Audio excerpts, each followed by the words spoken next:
Gostaria de cumprimentar a mesa na pessoa do Dr.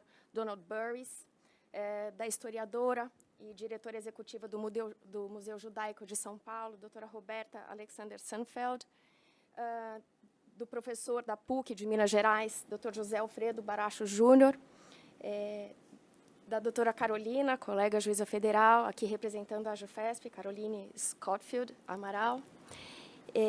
Dizer que é uma honra para a Escola de Magistrados da Justiça Federal da Terceira Região recebê-los aqui para falar de um tema tão interessante, tão palpitante, para quem assistiu o filme, a maneira responsável, a estratégia traçada, como foi o caso conduzido pelo Dr. Donald Burris, isso desperta a vontade de ouvi-lo, saber um pouquinho mais sobre esse caso.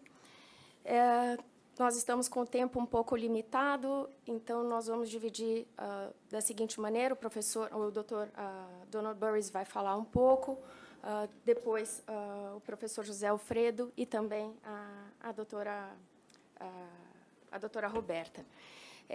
O Dr. Donald, ele é formado em Direito pela Faculdade de Direito da Universidade de Georgetown, é oficial de gabinete do juiz James Browning, do Tribunal Ninth Circuit, professor universitário em renomadas universidades.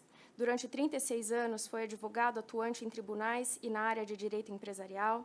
Desde 1987, tem atuado como assistente da magistratura no Superior Tribunal da Califórnia, sócio do escritório de advocacia Burris, Schoenberg Walden, especializado em fusões e aquisições, e, nos últimos anos, realizou o trabalho de rastrear e recuperar obras de arte e outros bens confiscados por autoridades nazistas antes e durante a Segunda Guerra Mundial. O caso mais conhecido é justamente o que nós vamos tratar aqui, que são os quadros do pintor Gustav Klimt, que estavam em posse do governo austríaco, mas que, na verdade, pertenciam a pessoas que contrataram o escritório para recuperar as obras. Então, sem mais delongas, eu passo a palavra ao Dr. Donald. Ok. Não sei exatamente o que ela falou sobre mim, espero que tenha sido positivo. Aprecio isto. É uma honra estar aqui e estar perante o pessoal do Tribunal Federal. Muitos anos atrás, antes de alguns de vocês nascerem, fui assistente jurídico em um tribunal federal na Califórnia. Então, sei como os tribunais federais são, como são prestigiosos e o quão interessante é trabalhar nesses tribunais. Gostaria de agradecer ao juiz, assim como todas as pessoas que conheci na noite passada e que ajudaram a organizar este evento, e por me convidarem. Estou muito feliz de estar aqui no Brasil, é meu segundo país favorito. Estou nos Estados Unidos há tanto tempo que o mantenho em primeiro lugar, mas realmente gosto daqui, gosto do povo, gosto do seu estilo de vida e maneira de ver a vida. Já estive em muitos países falando sobre o tema que discutiremos hoje. Aprecio que de manhã vocês, ao invés de tomar um café da manhã comprido, decidiram vir aqui me ouvir e espero que valha a pena. Vou fazer o melhor que posso. A respeito do que vou falar sobre, sabe, não é sobre mim e os meus casos que vou estar enfatizando, mas sim... Desculpe? Consegue me ouvir? Tudo bem? Ok. O que realmente quero falar sobre aqui é o quão importante é, ao redor do mundo, proteger a cultura e prevenir qualquer sociedade que tenha sua cultura ameaçada e eliminada. Vemos isso hoje em dia no Oriente Médio, como o Iraque e outros lugares assim. Também vemos isso na África, em países como o Sudão e Ruanda, enfim. Acredito que temos que estar vigilantes e sensíveis a isso, seja lá onde estivermos e o que estivermos fazendo. Uma das razões pelas quais é importante falar sobre isso é para manter a palavra viva e informar as pessoas sobre o que pode acontecer se não for controlado, quando se trata do que está acontecendo. Em uma observação pessoal, sou da fé judaica e, como muitas pessoas, tenho parentes que, infelizmente, pereceram nos campos de concentração. Embora não fossem parentes próximos, no meu caso, há um significado pessoal no que estou discutindo. Mas isso vai muito além da discriminação somente contra os judeus. Também tenho que me desculpar, porque muitos de vocês podem ter visto o filme Caçadores de Obras-Primas com o George Clooney. O problema é que, quando as pessoas me convidam, muitas vezes as pessoas esperam ver o George Clooney. Agora, peço, usem a sua imaginação, estou um pouco mais velho. E acontece que eu conheço ele. É engraçado porque uma vez eu contei essa piada quando eu estava substituindo o George, falando perante um grupo de entretenimento em Los Angeles. Havia 2 filmes, é claro. O primeiro é o do George Clooney, o Caçadores de Obras-Primas, e vou falar sobre este. O segundo é o que mostramos na noite passada, A Dama Dourada, que se vocês não viram ainda, realmente vale a pena assistir. Tenho que explicar que se você for me procurar no filme, fiquei nas cenas cortadas.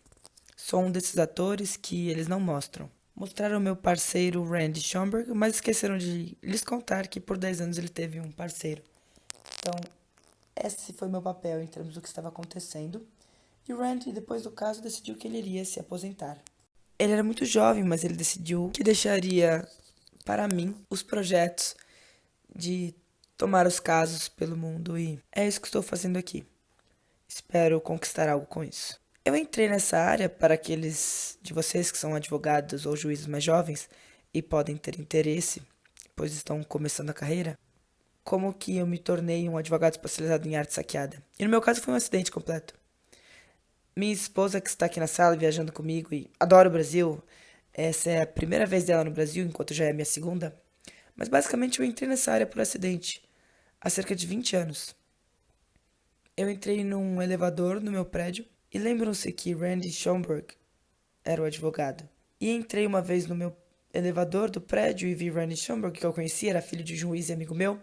Perguntei como ele estava e ele respondeu que não estava muito bem, pois havia aberto sua própria prática e não estava conseguindo muitos clientes. Eu disse a ele: Randy, estou tão ocupado, preciso da sua ajuda. Venha trabalhar comigo. Apesar de que você teoricamente é um dos meus inquilinos, realmente você será um advogado na firma. E ele veio e fez um bom trabalho, e um dia, uns 6 meses depois disso, já tinha dado uma grande porção da firma para ele, e esses 6 meses depois ele veio e falou: sabe, eu tenho uns casos judaicos, foi assim que ele descreveu. E eu perguntei sobre o que era. E então ele me contou que todos falaram para ele que isso não chegaria a lugar algum, chamaram ele de Don Quixote, e ele falou: agora que eu terei o Don Burris como parceiro, podemos ambos ser Don Quixote. E então ele me perguntou se eu teria interesse e eu disse que sim. Não pensei que chegaria a lugar nenhum e nem que faria tanto sentido necessariamente. E vou falar sobre o caso no contexto do nosso trabalho. Mas foi isso que começou, que trouxe o Randy para a firma, e daquele momento, para 20 anos para frente, uma parte considerável da minha prática como advogado tem sido como especializado em arte saqueada. Isso significa representar reclamantes de todo mundo que perderam obras de arte ou outros tipos de propriedades culturais. Isso também inclui alguns casos do setor imobiliário, mas este é um campo muito mais difícil. Basicamente, tentamos conseguir alguma compensação pela perda desses itens.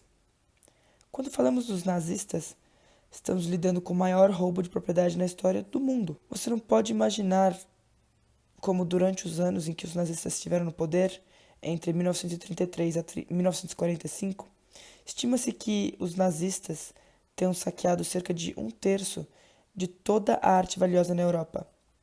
Ou seja, 1 em cada 3 itens foi basicamente tomado e depois utilizado de várias formas. E ainda por cima, não sei se vocês já leram sobre isso. Aliás, vamos traduzir isso um pouco? Isso está sendo traduzido?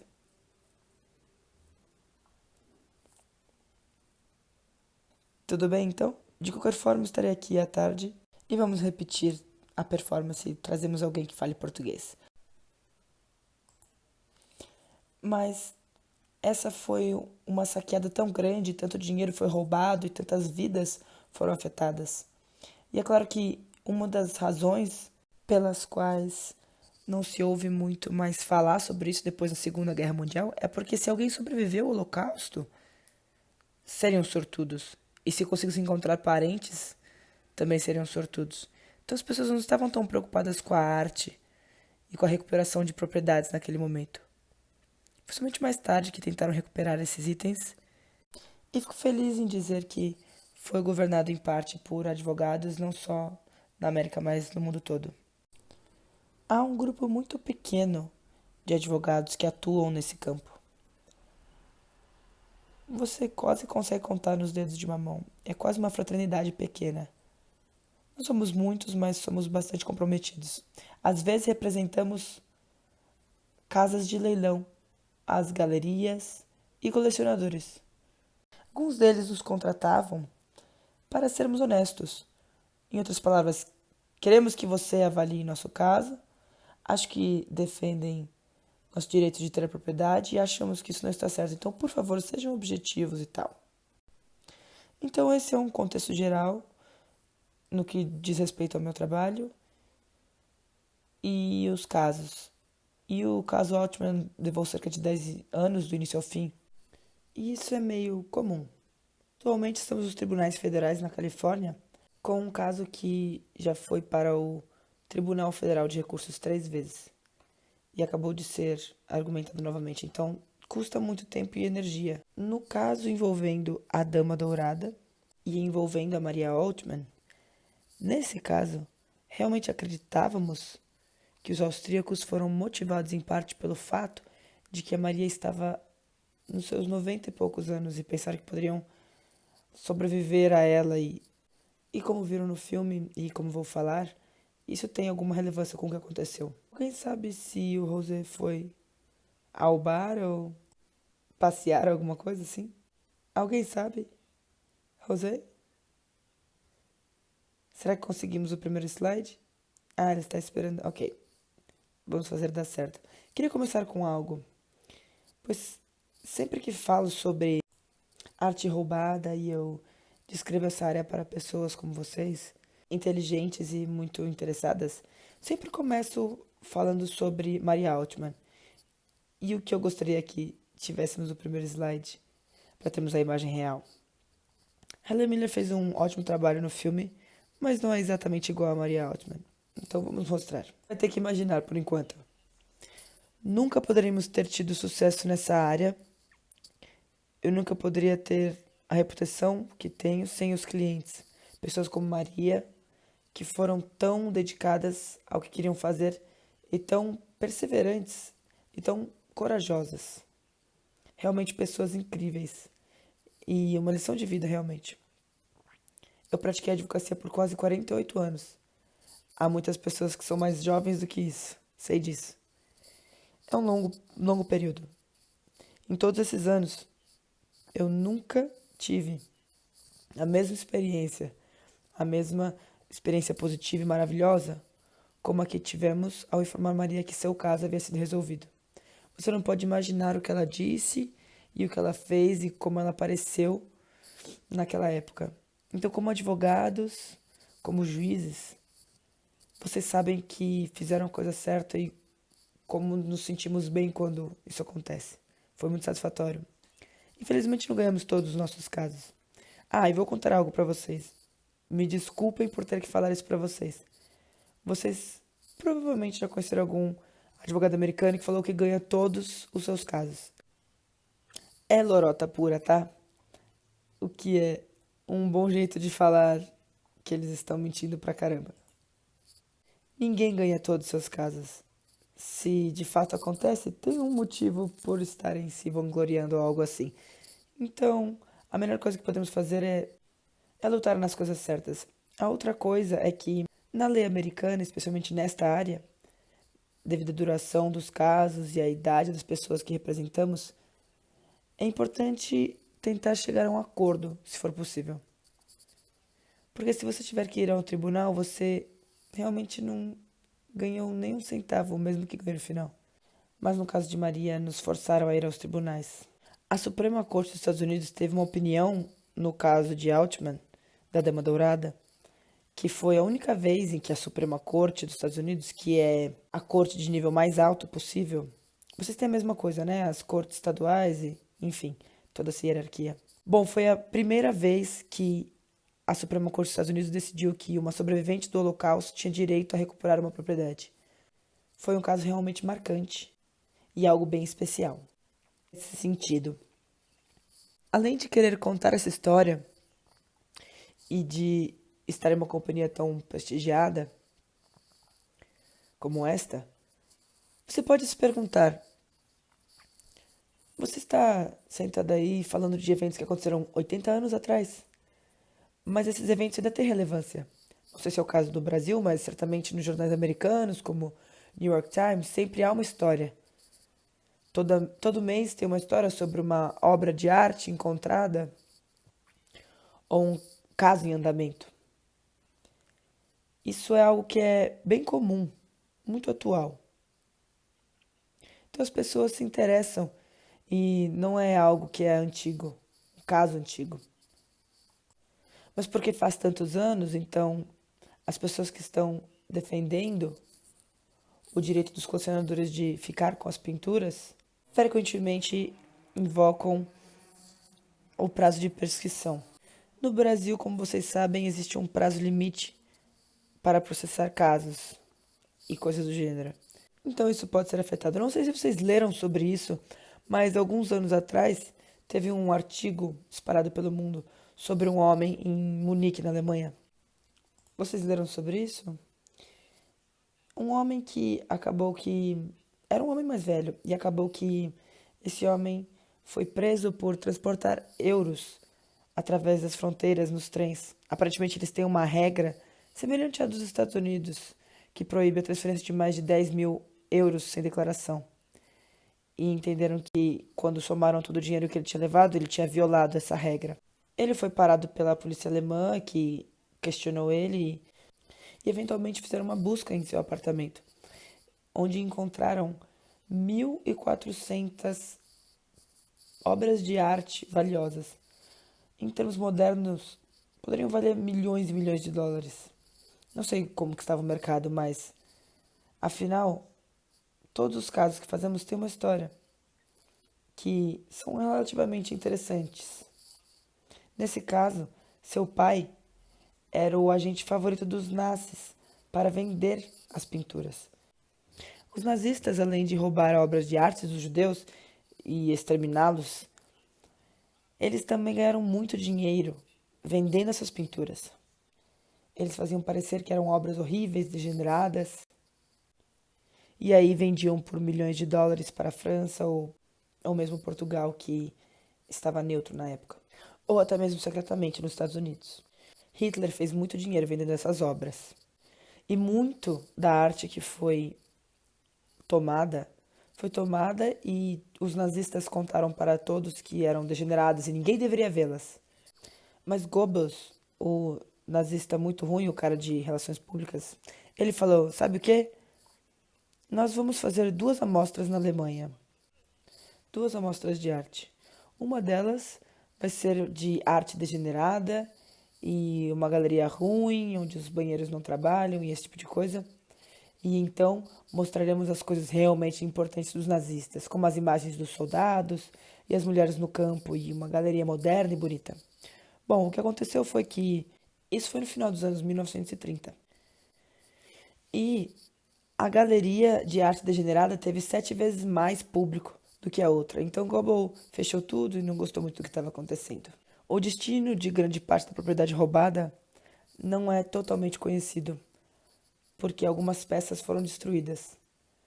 Na última estimativa feita alguns anos atrás, feita por um homem que conheço, Mark Mazzarassi, que trabalha na área, é que há pelo menos 100 mil peças não contabilizadas. Não significa que todas estejam por aí, mas muitas podem estar.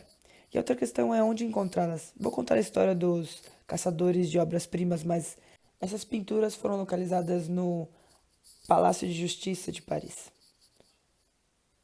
Então, se você assistiu Os Caçadores de Obras-Primas, você viu a história e o Matt Damon não estava realmente na guerra, mas ele interpretou um papel de alguém que estava. E a mulher que foi uma grande heroína, Rose, não se parece exatamente como a atriz no filme, mas se não por isso, o filme retratou bem a história. Então, muitas pinturas vieram por ali e muitas ficaram, como digo, guardadas em minas de sal, Ah, vocês conheceram o José, né? Como estamos, parceiro? Tudo bem. Agora tenho um diploma em TI. Você consegue colocar o primeiro slide, por favor? Isso, o primeiro. Muito obrigado. Sabe, eu sei um pouquinho de espanhol. Eu ia dizer graças, mas isso seria bobagem. Obrigado.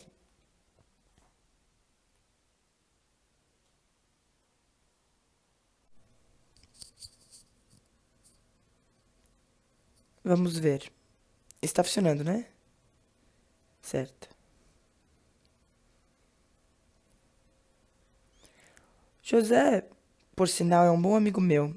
E além de ser um advogado renomado em Belo Horizonte, ele é cineasta e produtor de filmes e trabalha com muitos dos meus clientes. Este é o título, que eu chamo de Da Tragédia ao Triunfo, mas há muitas coleções que vou falar sobre. Quero começar com essa. Essa é a imagem real de Maria, uma das pessoas mais espetaculares que já conheci na vida. Não conheço todos vocês, mas tenho certeza que vocês são bem legais. Mas por enquanto vamos começar com a Maria. Ela morreu há alguns anos. E fico feliz em lhes dizer que seu filho, que eu conhecia bem, pois ela tinha alguns filhos.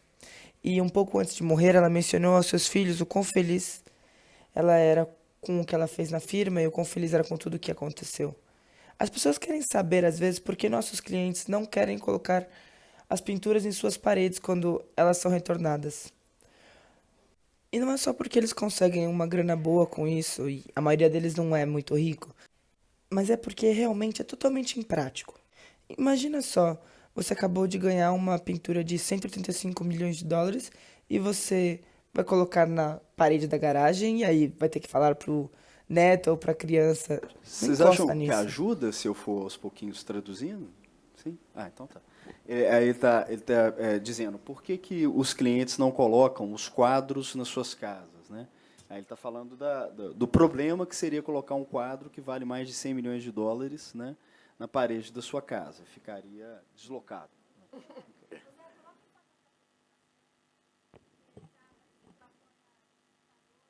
Não está comigo, tá? Na verdade, o arquivo ele foi transferido para lá. Everything okay? Mas eu posso fazer isso por aqui? Está tudo bem?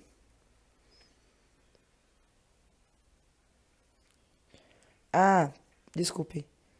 Mas está tudo bem, vocês conseguem ver, né? Ok. Vamos ao próximo.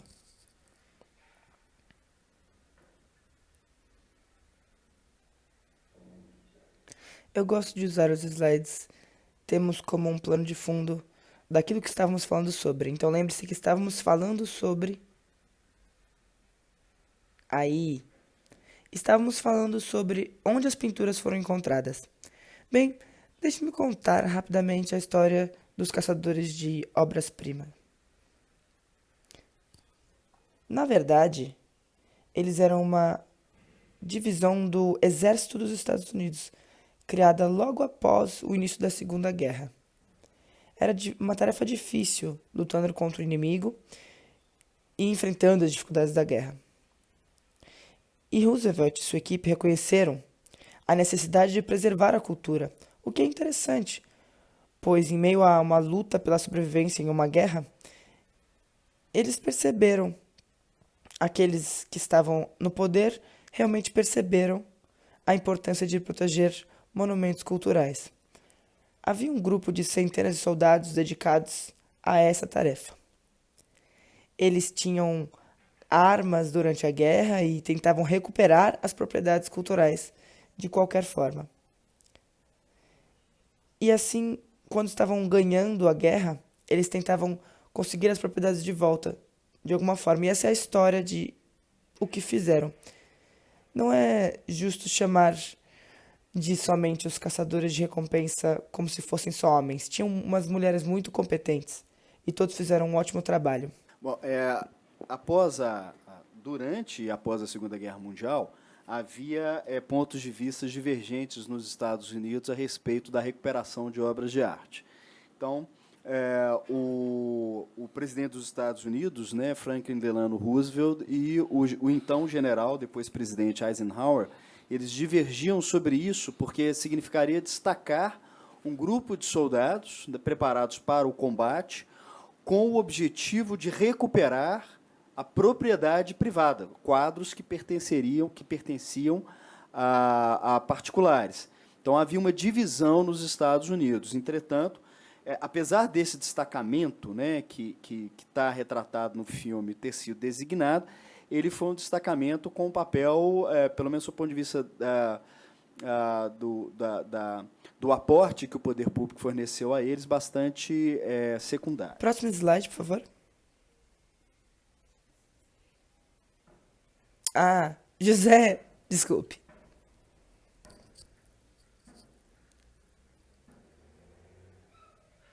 Certo.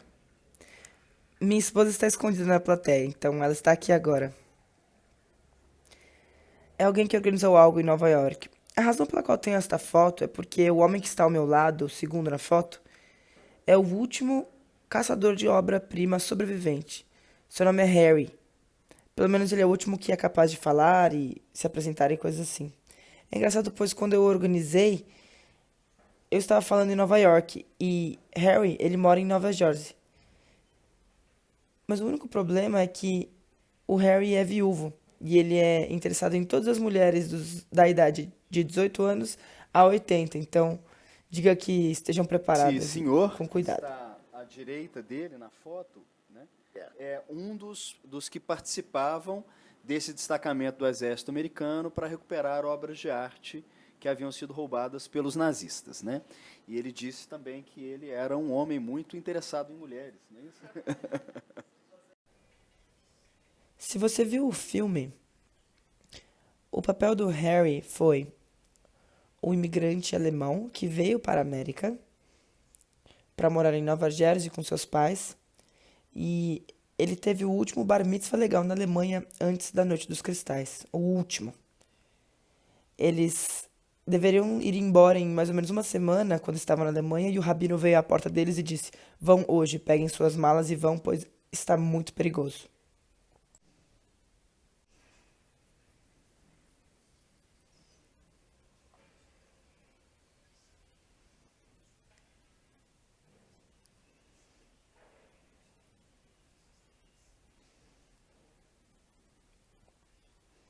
E o papel do Harry no filme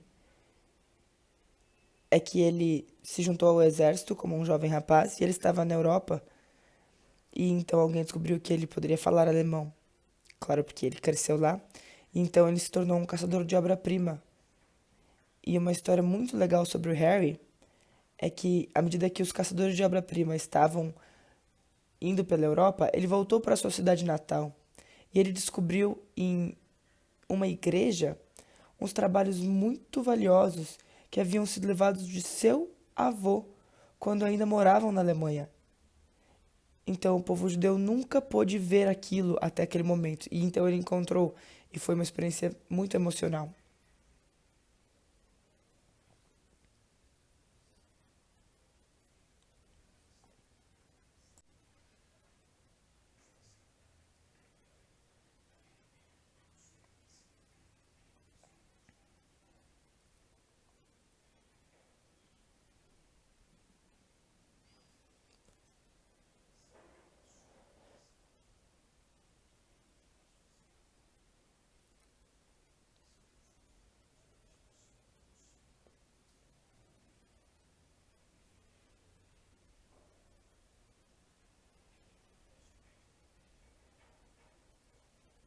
Falamos algo controverso ou...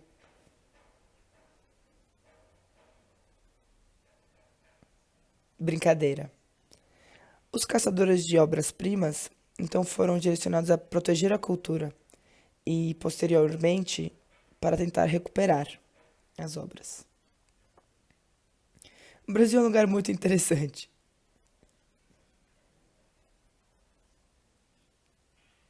Isso não acontece em qualquer lugar. Estava contando a minha esposa antes que ela viesse. Juízes de outra cidade estão tentando uma conferência. Por isso, temos esses barulhinhos. Temos que dizer para eles que são bem-vindos. Recebemos suas mensagens, são bem-vindos. Mas então, os caçadores de obra-prima estavam protegendo essas propriedades e tentando recuperar.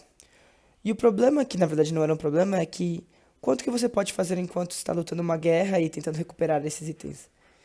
E não é como no filme em que vimos o Matt Damon simplesmente colocando a pintura de volta na parede. Na verdade, os caçadores de obra-prima levavam as peças para os seus países originários. Então, por exemplo, se tivesse uma família francesa, eles devolveriam para o governo francês e eles sim tentavam encontrar a família que a que pertencia. E tínhamos que confiar na boa-fé, né, daquele governo. E alguns dos governos não estavam agindo em boa-fé, como sabemos pela história do Holocausto. Alguns deles são casos, inclusive um muito grande, que os caçadores de obras-primas devolveram para o governo, mas nós representamos clientes individuais que tentaram tomar as peças do governo. Temos alguns casos assim. Temos um em particular que envolve o homem em Munique que tinha o tesouro de pinturas. Ele já morreu, então as pessoas estão tentando conseguir que essas pinturas voltem para seus donos originais. E tem muito litígio envolvido nisso. E os caçadores de obras-primas foram orientados que eles só deveriam ir até certo ponto, no que diz respeito a quanto tempo eles poderiam passar num caso como esse. Esse destacamento do exército americano, né, que o Donald está chamando de Monuments Men, que é o nome, inclusive, do filme, ele... Em português é Caçadores de obras-primas. É esse o filme que ele está se referindo. E The Monuments são os homens do exército que pertenciam... Ela está traduzindo só, porque em português o nome do filme é completamente diferente. Ah, me desculpe. Só queria garantir que não estava falando rápido demais. Fique tranquilo, está tudo bem. Então, na verdade, eles recuperavam as obras de arte que pertenceram a particulares, mas o Exército não tinha condições de entregar essas obras a cada uma das famílias de quem essas obras haviam sido roubadas. Então, o que o Exército americano fazia? Esse destacamento recuperava as obras e o governo americano entregava as obras para o governo de cada país dos quais ele entendia aquela obra ter origem. E o papel do escritório do Donald é recuperar essas obras dos governos, porque nem todos os governos que receberam obras recuperadas por esse destacamento do Exército americano entregaram, né, aos seus legítimos proprietários. Em alguns casos, por má-fé, em outros casos, por falta de condições ou por não saber exatamente quem seria o proprietário daquela obra de arte. Então, os caçadores de obras-primas, que estivemos falando sobre, eram direcionados a devolver isso para os países. Isso a gente chamava de restituição externa. E os países teriam de lidar com a restituição interna, que é uma das coisas maiores que teríamos que fazer como advogados nos nossos casos. Isso surgia bastante. Então, havia uma restituição externa, que era do Exército para os governos, e a interna, que era, no interior de cada estado, a devolução para os proprietários particulares. Parece que o Harry não quer sair da tela.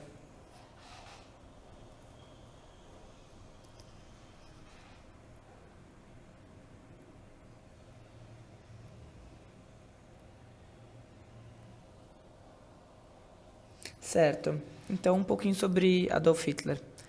Como vocês sabem, seja pelo filme ou pela história, Hitler era um artista fracassado. E sabe por que ele foi um artista fracassado? Dê uma olhada nas suas pinturas. Ele tem umas pinturas de cachorros e outras coisas do tipo. Ele foi rejeitado pelas escolas de arte austríacas. Ele não conseguiu entrar na escola de pintura.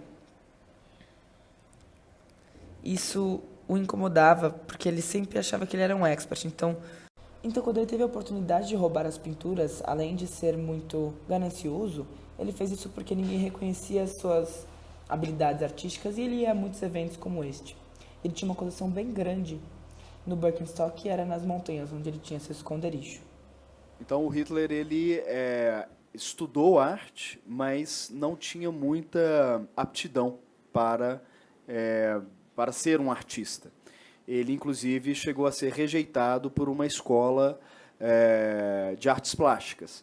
Então, essa obsessão por confiscar obras de arte dos países invadidos adviria exatamente dessa frustração no passado. E quando falamos sobre essas artes degeneradas, essa palavra usada, degenerada, que foi usada pelos nazistas como essas pinturas inaceitáveis, estamos falando não só de pinturas judaicas, mas também de artistas legendários como Picasso, Pissarro, Monet e pessoas assim. Então, esses eram degenerados porque os nazistas não aceitavam essas pinturas e essas obras. Ele não foi apenas dirigido contra judeus, mas pessoas de todo tipo de religião, nacionalidade, né? Então, várias obras de arte sem qualquer conexão com a cultura judaica foram também confiscadas.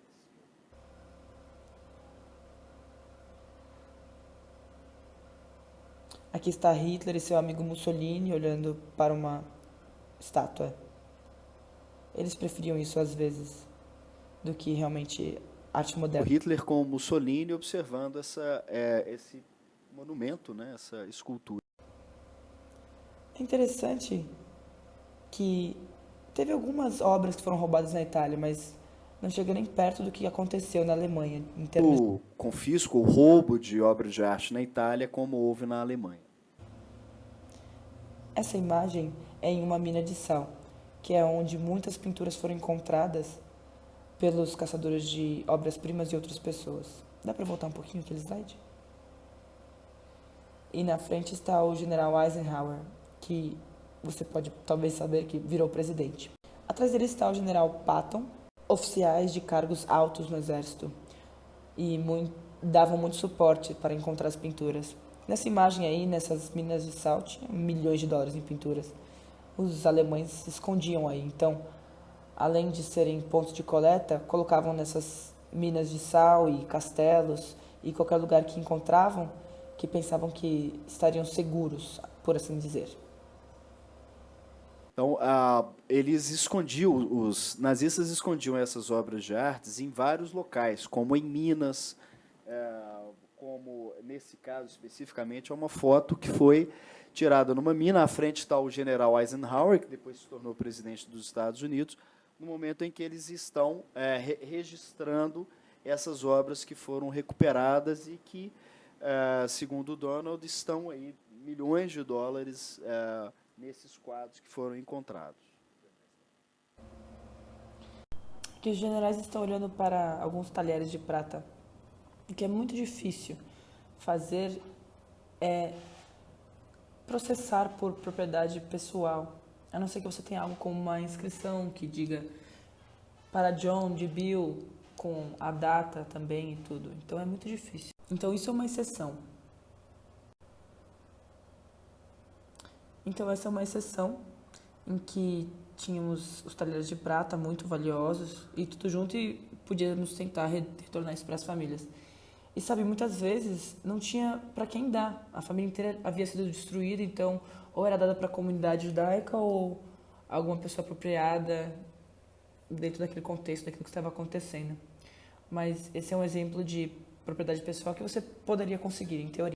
Aí são peças de prata, né, que foram encontradas. Algumas em alguns casos era possível devolver ao dono porque tinha o nome inscrito, mas em outros casos não era possível identificar a quem pertenceriam essas peças que foram encontradas aí. Algumas são joias, outras não, mas de qualquer forma, em alguns casos era possível identificar o proprietário, outros não. E em alguns casos não era possível devolver simplesmente porque a família toda havia sido exterminada durante a Segunda Guerra Mundial. Um exemplo de soldados olhando para algo na própria mina de sal, uma pintura valiosa de Manet, apenas um exemplo. Eles são dois membros dos caçadores de obras-primas. Alguns dos caçadores de obras-primas eram apenas soldados normais e alguns estavam ativos na arte. Alguns realmente tinham carreiras dirigindo museus e se tornaram famosos nessa área.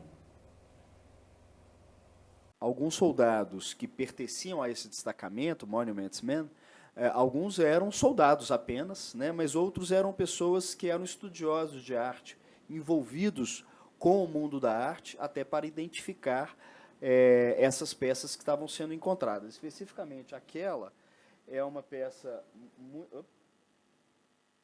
muito famosa de um pintor francês, né, e que vale alguns milhões de dólares também. Elas foram encontradas em torres de igrejas, não por caçadores de obras-primas, mas soldados normais, mas ainda assim, gravuras muito valiosas. Vai para a próxima, se puder. Isso é interessante, porque é um Rembrandt. E ninguém sabia que existia. Ninguém sabia que havia sido roubado e levado de uma família privada, e de repente você tinha um Rembrandt valioso que realmente, nesse caso, foi devolvido ao proprietário legítimo. Então, é uma história boa. Como eu disse, havia uma quantidade inacreditável de arte e uma coleção inacreditável que foi levada. Agora, obras de arte foram levadas, obviamente, e colocadas nesses lugares. E quando as recuperamos, normalmente eram devolvidas aos países de origem. Às vezes, as obras de arte eram destruídas. Às vezes, era uma política consciente dos nazistas e, às vezes, eles eram apenas uns idiotas. Há uma história famosa de 2 soldados nazistas e suas namoradas francesas indo atrás da Joe da Palme e destruindo uma pintura muito, muito valiosa do Picasso numa noite de sábado por diversão. Quer dizer, essa era a diversão que os nazistas tinham. Bom, esse pequeno quadro é um quadro do Rembrandt que ele não havia nem mesmo registro sobre a existência dele. Então ele foi descoberto durante essa campanha desse destacamento do exército americano, e esse especificamente foi devolvido para o seu proprietário.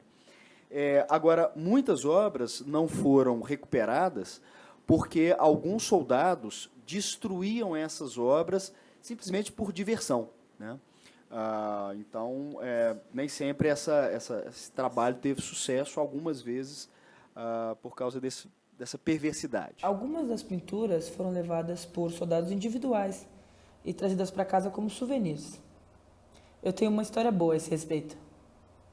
Alguns foram os próprios soldados, porque ele mostrou a foto de um soldado, não foram apenas soldados do destacamento Monuments Men que encontraram obras de arte. Havia um destacamento especialmente destinado a isso.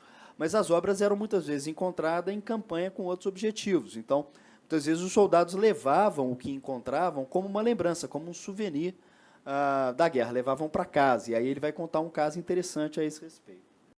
Há uns 20 anos, teve uma história em um jornal americano sobre uma pintura muito, muito valiosa. E o que aconteceu foi uma pessoa que representava, não um advogado, mas uma pessoa que representava o Museu Metropolitano de Arte, o Grande Museu de Nova York, foi jantar na casa de um amigo no Brooklyn. Eu sou do Brooklyn, vocês já ouviram falar do Brooklyn? Talvez não tenham ouvido falar. É lá na Costa Leste. E 1 em cada 7 americanos teve contato próximo com o Brooklyn. Nem todos nascemos lá, mas eu sim. De qualquer forma, ele foi ao Brooklyn para jantar. Foi visitar o seu amigo. E ele foi ao banheiro. Ele desce o corredor e é uma pintura a óleo original. Ele olha para ela e ele olha e olha. E ele diz, sabe o quê? Há uma pintura muito parecida com essa, feita por Pissarro, que não foi encontrada. E seu amigo diz, bom, eu não sei nada sobre a pintura, mas me foi dada pelo meu tio Sam, depois da Segunda Guerra Mundial. Foi um presente que me foi dado. Eles tiram a pintura da parede e no topo diz, para Sophie, com amor Sam, 1945. Então Sam trouxe uma pintura para casa. Foi para sua esposa, talvez era Dia das Mães, sei lá o que foi. Pendura na parede. E foi assim que a pintura eventualmente voltou. Quer dizer, eles a devolveram. Mas uma história interessante sobre essa é, será que ela vale mais dinheiro porque ela tem uma inscrição de SEMI? Ou ela vale menos porque tem uma inscrição de SEMI?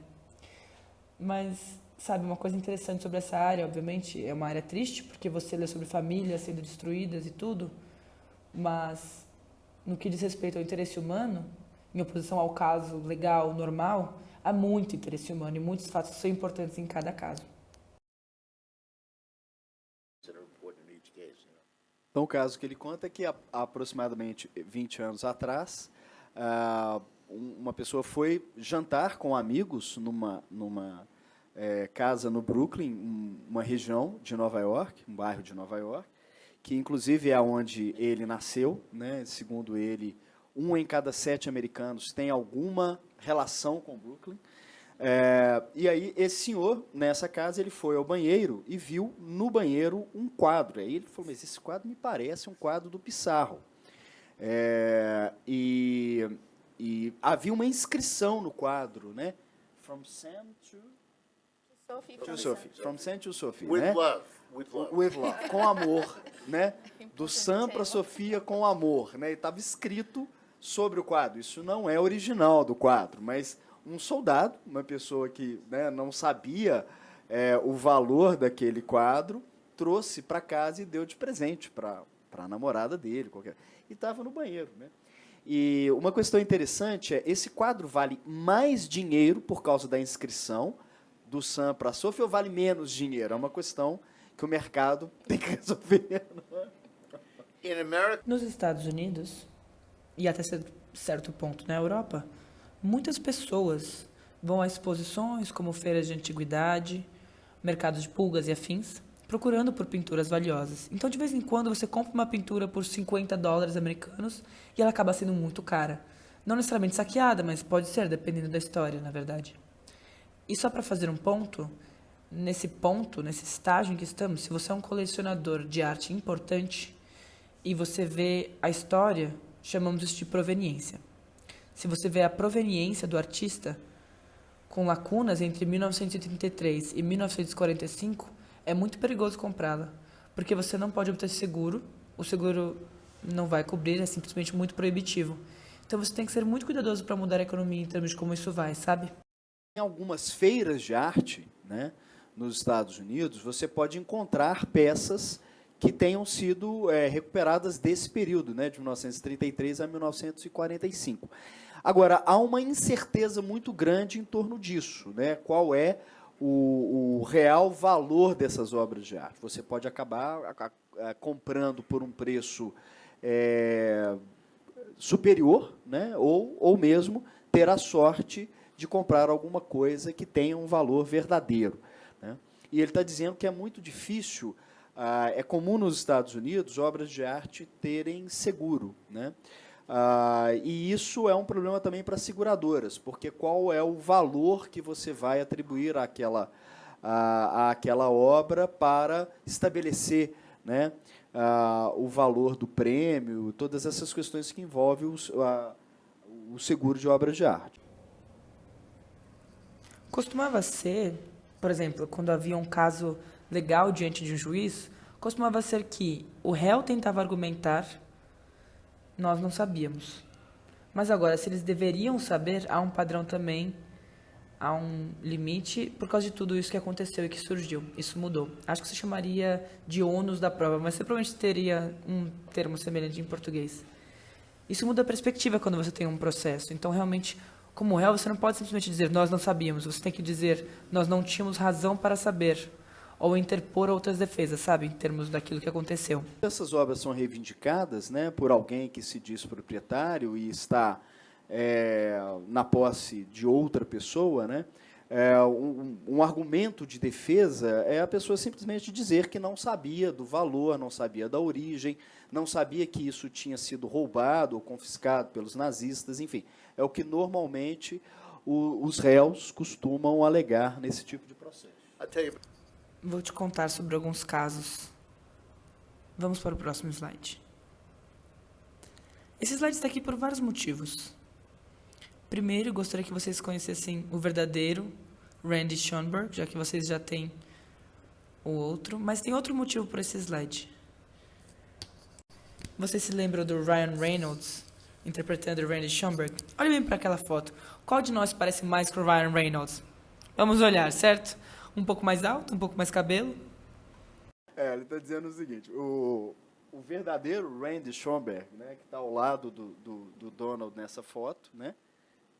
Ele coloca essa foto, né, isso É a Suprema Corte. Estamos logo do lado de fora da Suprema Corte. dia em que aconteceu o julgamento na Suprema Corte, né?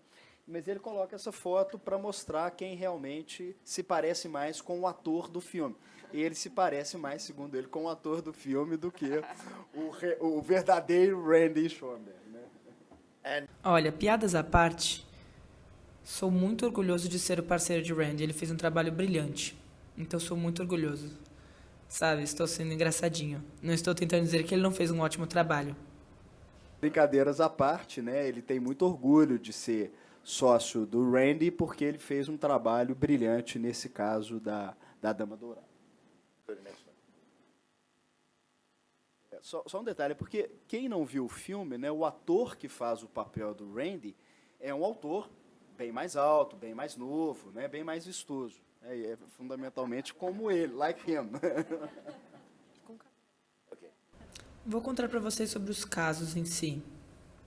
Primeiro de tudo, vocês vão ver em um minuto, na verdade, pode mostrar os 5 de uma vez. Claro que essa daí é a Dama Dourada. Não, você está indo para o lado errado. Isso, essa. Isso, parei. Ok, o primeiro você sabe. Foi vendido para Ron Lauder, o cara do filme. E as mulheres particularmente conhecem os cosméticos da Estée Lauder. Eu estava perguntando ontem à noite, aparentemente há controvérsia. Eu nunca consigo dizer se a Estée Lauder faz cosméticos masculinos também, eu não tenho ideia. Ontem à noite algumas pessoas falaram que sim e outras que não. Então eu não sei a resposta para isso. Mas este é Ron Lauder e ele foi muito legal sobre isso, definiu o preço em 135 milhões de dólares, antes mesmo do caso ser decidido, e isso foi muito justo, sabe? Não, volte para a Dama Dourada, a verdadeira Dama Dourada. Quer dizer, é uma pintura fantástica. Não digo isso porque o caso é nosso só. E realmente foi muito interessante ver isso. E é possível ver essa peça agora na Galeria Neuer, em Nova York, que é um prédio de propriedade do Ron Lauder. Ele administra um museu lá aberto ao público. E eu vou contar um pequeno segredo, ok? Mas não digam o que vocês ouviram aqui. Digam a ele que vocês são grandes amigos de Don Burris e, portanto, que quer aproveitar a entrada gratuita que os amigos de Don Burris recebem. Particularmente se você for um juiz ou alguém importante, ok? Bom, o quadro, né, a Dama Dourada, está agora numa galeria em Nova York, né? E se você quiser uma entrada franca, né, nessa galeria, fala que é amigo do Donald Burris, que aí vocês vão Just entrar don't lá. go all at once. I mean, that would be a little dangerous. Vai um de cada vez para não dar muito na vista. Ok, número 2. Clint pintou Adele em 2 retratos. Ela é a única mulher que conhecemos que ele fez mais de um retrato. E esse é o segundo. Ele tem um pouquinho mais de um tema asiático, obviamente, em oposição à Dama Dourada. Também uma pintura muito bonita. Quando as pinturas foram vendidas, a primeira foi vendida para Ron. E as outras 4 foram leiloadas em Christie's. Vocês podem ter Christie's no Brasil também, uma casa de leilões grande. E quando são leiloadas em algum lugar, você tem cirurgiões, agentes que levantam a mão. Você não sabe quem são, não sabe quem representam. Descobrimos há cerca de 6 meses quem comprou esta pintura. E você sabe quem foi? Oprah Winfrey. Já ouviram falar da Oprah Winfrey? Pois é, a Oprah Winfrey comprou. Agora, ela comprou por cerca de 80 e poucos milhões de dólares. Ela vendeu para um chinês por cerca de 120 milhões de dólares. Então a Oprah fez um dinheiro com essa pintura. Não sabemos sobre as outras 2 podem estar em qualquer lugar, pelo que sabemos. Elas podem estar na galeria de Steve Wynn, elas podem estar com alguém rico no Oriente Médio, não temos certeza. Simplesmente não sabemos.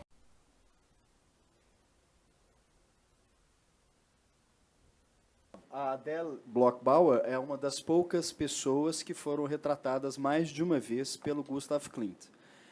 Então ele mostrou a Dama Dourada, né, e esse outro quadro que tem motivos asiáticos. E esse quadro ele foi adquirido num leilão numa casa de leilões chamada Christie's in London. Christie's em Nova York, na verdade. Está em todo lugar. Christie's e Sotheby's tendem a ser as grandes casas de leilão para pinturas caras na América. É uma casa de leilões muito importante, chamada Christie's, em Nova York. Acho que ela tem também em Londres, não sei. Mas, e foi adquirido por 80 milhões de dólares. Né? E quem adquiriu foi a Oprah Winfrey, aquela apresentadora de TV, né? Future President of the United States. Right? She wants to be. Ela quer concorrer a presidente. Não posso entrar em política. Se eu fosse político, eu poderia dizer Deus queira. É porque ela às vezes sinaliza a intenção de candidatar à presidência dos Estados Unidos. Mas foi comprado por ela e depois ela vendeu para um museu chinês, não é? Chinês? Por 120 milhões de dólares. Então ela lucrou 40 milhões de dólares, o que para ela não significa muita coisa. Me mostre outros slides. As próximas 3 pinturas são paisagens. Elas são muito boas, na verdade. São quase impressionistas. Esta, então, a próxima. Tudo isso faz parte do pacote que foi para a Suprema Corte. Você viu a próxima também? Bonitinha. Acho que é um bom uso das cores. Qualquer pergunta sobre arte, pergunta para minha esposa, porque eu não sei de nada. Você tem que perguntar essas coisas para ela.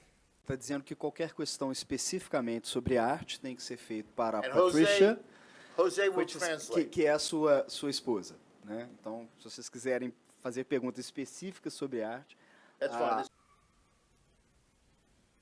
Essa é a última paisagem, muito bonita. Isso, descendo. Mais uma. Mais uma. Isso. Essa tem uma história um pouco diferente. Foi uma vez parte do pacote que ela estava reivindicando. É uma amiga dela. Ela é mencionada no filme, na verdade. Mas os tribunais decidiram sobre essa que outra família do Holocausto tinha um caso melhor. Agora, este é um caso muito suspeito, e vou dizer o porquê. Quando a descoberta, sabe, usamos esses termos aqui. Descoberta, vocês entendem? Interrogatórios e coisas assim. Quando a descoberta estava acontecendo, a principal testemunha a favor dessa família era uma mulher mais velha, que mal se lembrava de qualquer coisa, exceto pela pintura. Eu não quero dizer isso na frente de juízes e advogados às vezes podem preparar clientes para dizer coisas, mas foi muito estranho. Havia coisas que ela não sabia, mas aquela pintura que estava na parede, sempre suspeito. Era uma família legal. É difícil de argumentar com isso, sabe? E os juízes foram justos e semelhantes, mas essa era a história dessa pintura.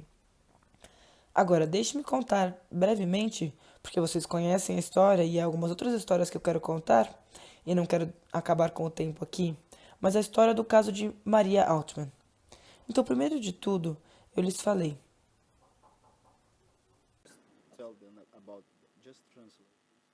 Okay.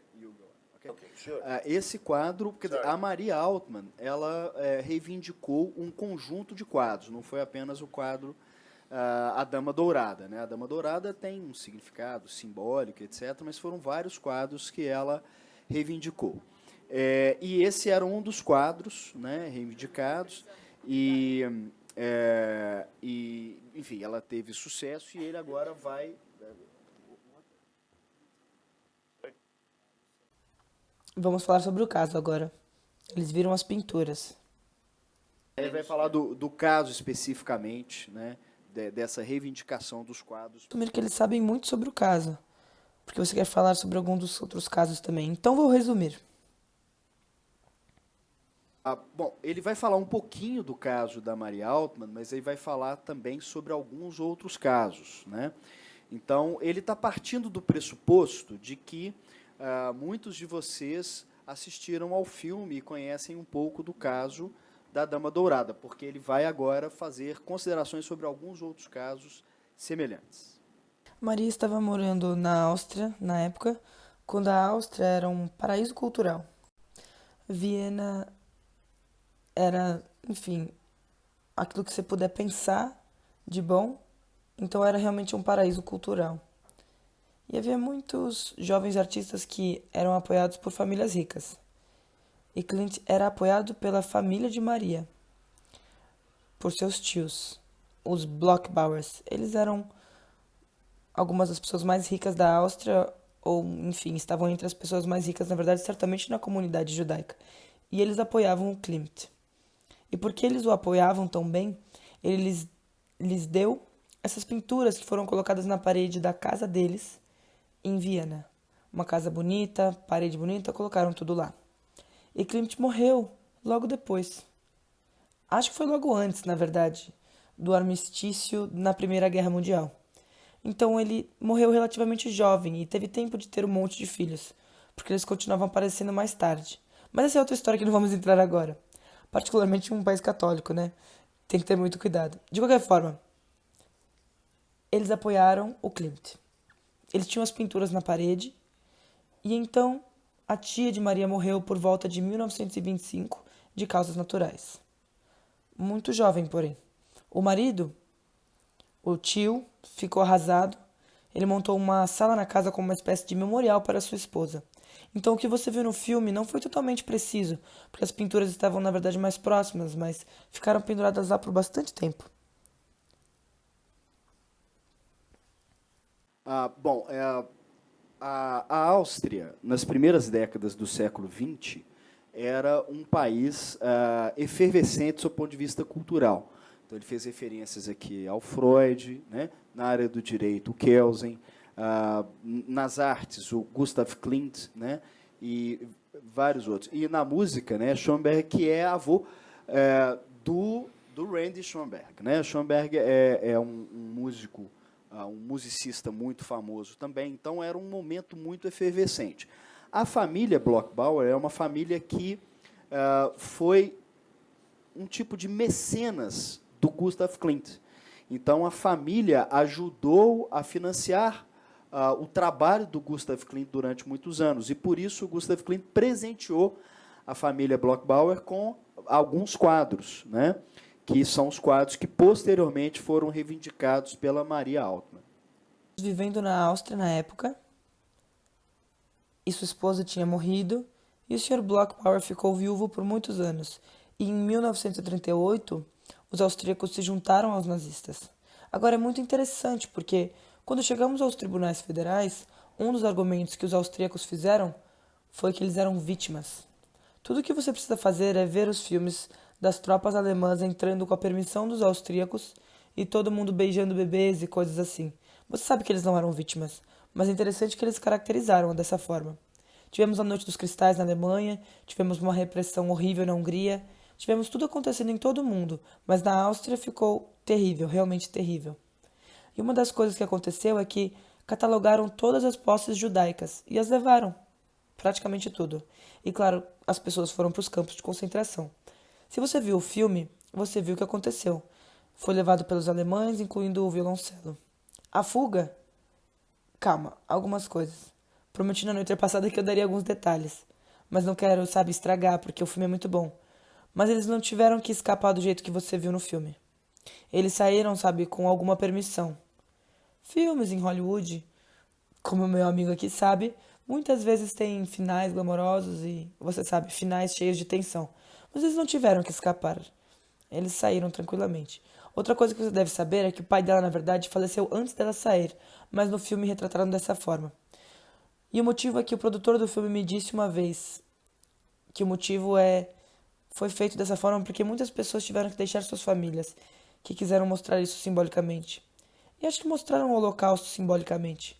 A esposa do médico esfregando a rua, o garotinho tendo seus cachos cortados, esse tipo de coisa. Achei que foi uma maneira muito eficaz de tratar o Holocausto, em vez de apenas mostrar brutalidade. Você sabe, matança e coisas do tipo. Isso é brutal o suficiente para se assistir. Quando a Áustria, na visão dele, a Áustria aderiu ao nazismo, né? Apesar de muitas vezes os austríacos terem um discurso de vitimização em relação à ocupação nazista, na verdade, quando a Áustria foi anexada à Alemanha, isso, em grande medida, teve o consentimento dos austríacos.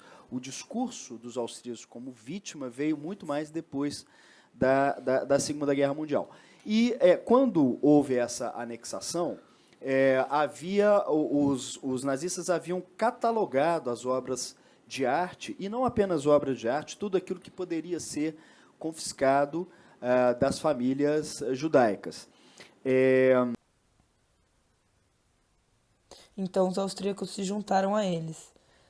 E na Alemanha houve algo que foi chamado a Noite de Cristais. Terrível na Alemanha, uma experiência realmente péssima. Em português. Ok. Bom, mas é porque você tinha falado outro assunto, mas, enfim. Sim. Aí ele fez algumas considerações sobre o filme, né? Há no filme uma série a gente poderia dizer que são licenças poéticas, né? Quer dizer, os fatos que efetivamente aconteceram, eles não são narrados com exatidão pelo filme, porque o diretor, né, disse ao Dom que o objetivo era criar um símbolo sobre a ocupação nazista na Áustria e a relação dos nazistas com as obras de arte. Então, alguns fatos são efetivamente modificados para dar maior concisão dramática ao filme, né? In fact, De fato, a Maria teve que tirar o marido de Dachau.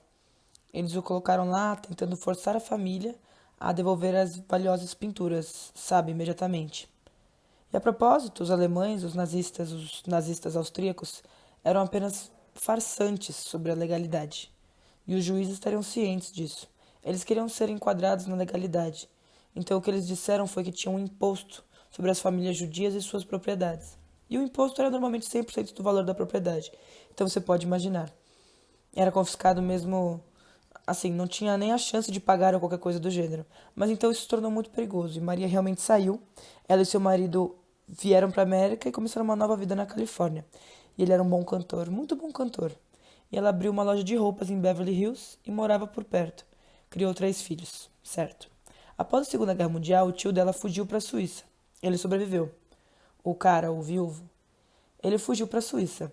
Ele tentou recuperar as pinturas, porque elas estavam em algo chamado Trust.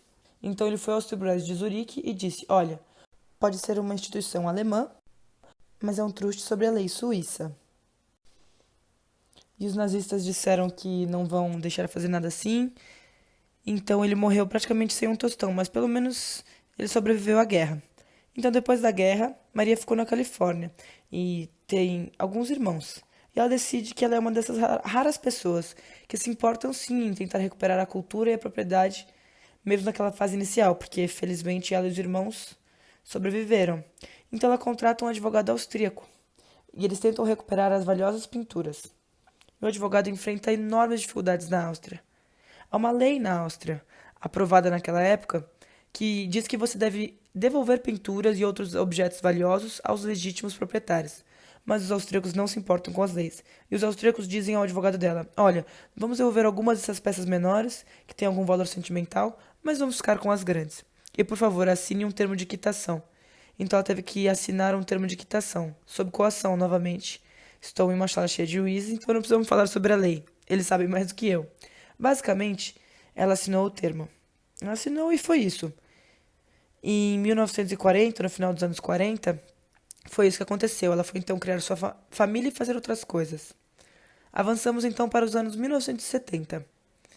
E a família de Maria era amiga da família de Randy. O avô de Randy, sabe, se você viu o filme, talvez de uma maneira geral, é o Arnold Schoenberg. Não conte para o Randy, acha a música dele um pouco estranha, mas não conte que eu falei isso publicamente. Acho que o Randy também acha, mas obviamente bem conhecida e muito talentosa. E ele fez algumas coisas, ele fez uma ópera, na verdade. Isso é bem diferente, sabe? Enfim. Então. A Adele, ela tentou recuperar essas obras após a Segunda Guerra Mundial. A Adele. A Maria, a sobrinha. A Adele. Ele morreu já faz tempo. A Adele depois da Segunda Guerra. Ela tentou. Não, a Maria Ele sobrinha. morreu muito muitos anos antes. Isso, ela tentou depois da Segunda Guerra. Desculpa, a Adele não, o marido da Adele. Desculpa. O marido da Adele. Ele tentou.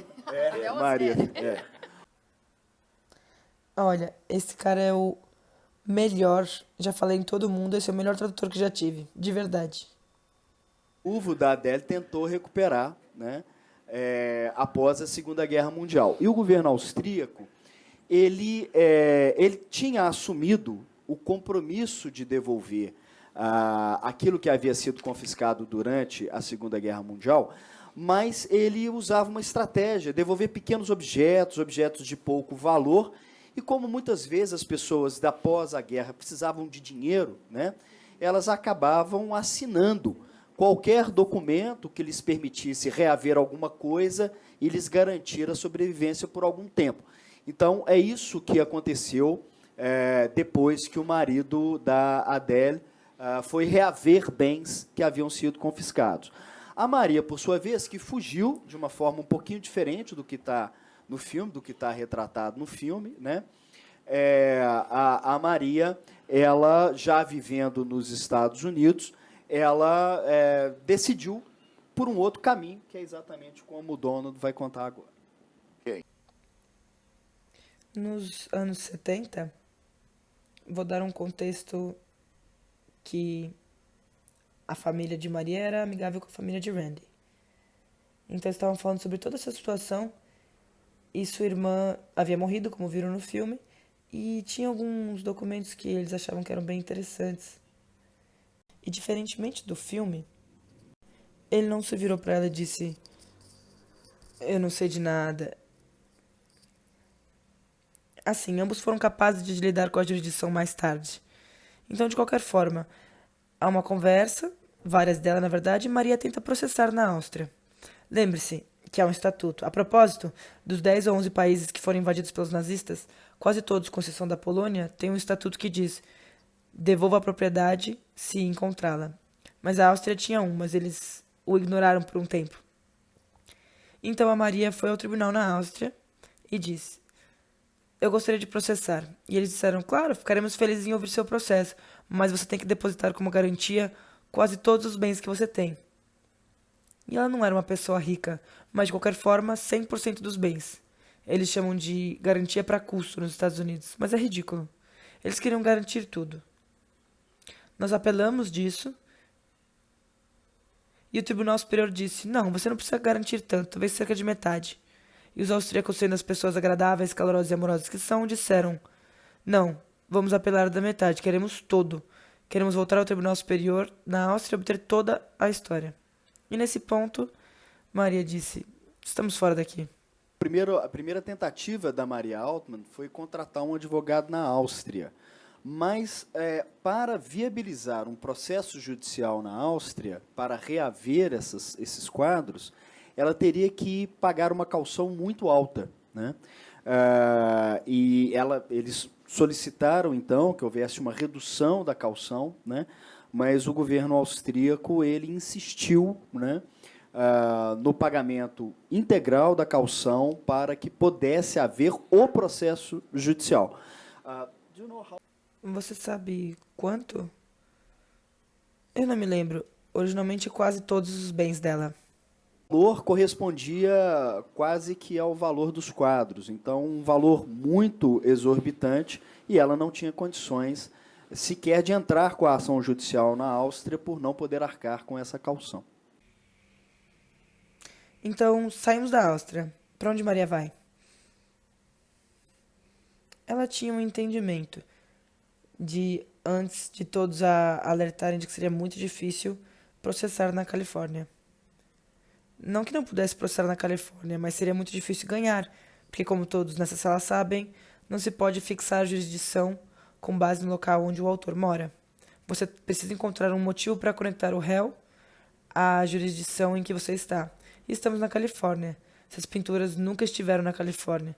Então, ela sabia das dificuldades e tudo mais, mas ela direcionou um processo a ser movido no Tribunal Distrital Federal, primeiro nível dos tribunais federais, e eventualmente foi para o Tribunal de Apelações do Circuito, como chamamos, depois para a Suprema Corte. Então entramos no tribunal distrital e o outro lado disse: "Ah, você não tem chance nisso. Você vai simplesmente rejeitar isso por jurisdição." Como você viu no filme, Randy fundamentou isso no fato de que havia negócios sendo feitos, porque havia livros sobre isso.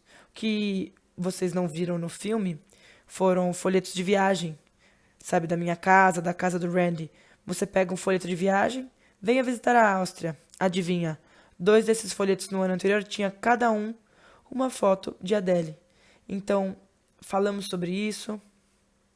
Temos essa questão na América, a arma fumegante, onde você encontra algo que é tão aqui que estamos assim com todas as evidências, mas eles disseram que ainda é muito remoto. E fizemos o argumento. A juiz distrital decidiu a nosso favor. Ela era uma mulher. E, olha, se eu posso dizer, temos que ter mais juízas. E se todas forem como a juíza Cooper, que faleceu não faz muito tempo, então nada poderia ser melhor. Bom, então, diante dessa dificuldade de promover a ação na Áustria por causa do custo, seria complicado também mover essa ação na Califórnia, que é onde a Maria Altman morava, porque a regra no direito americano, como de resto em vários países do mundo, né, é que a competência, né, é do juízo do domicílio do réu, né, e não o domicílio do autor. Então, a Maria Altman morava na Califórnia, ela não poderia, em princípio, mover a ação na Califórnia, já que o réu seria o governo da Áustria. Ocorre que foi encontrado, né, pelos advogados do escritório do Dom, e o filme mostra especificamente o Randy encontrando livros do Museu Belvedere, que é onde as obras estavam, né, em Viena, e nesses livros existe uma fotografia, né, dos quadros do Gustav Klimt que seriam reivindicados pela Maria Altman. Então, a venda, a comercialização desse livro, né, um catálogo de obras de arte, né, a comercialização desse catálogo pelo Museu Belvedere em território americano significa que havia atividade comercial desenvolvida no território americano e que, portanto, eles poderiam, o Museu Belvedere, o governo da Áustria, poderia ser acionado em território americano. Foi o que eles fizeram, uma corte distrital, né, foi apresentado o caso a uma corte distrital. O julgamento foi realizado por uma juíza, e no filme a Maria Altman teria dito que deveria haver mais mulheres no Poder Judiciário, porque é uma juíza que acata o argumento de que a ação poderia ser movida em território americano, né? No primeiro procedimento, o tribunal disse que tínhamos jurisdição.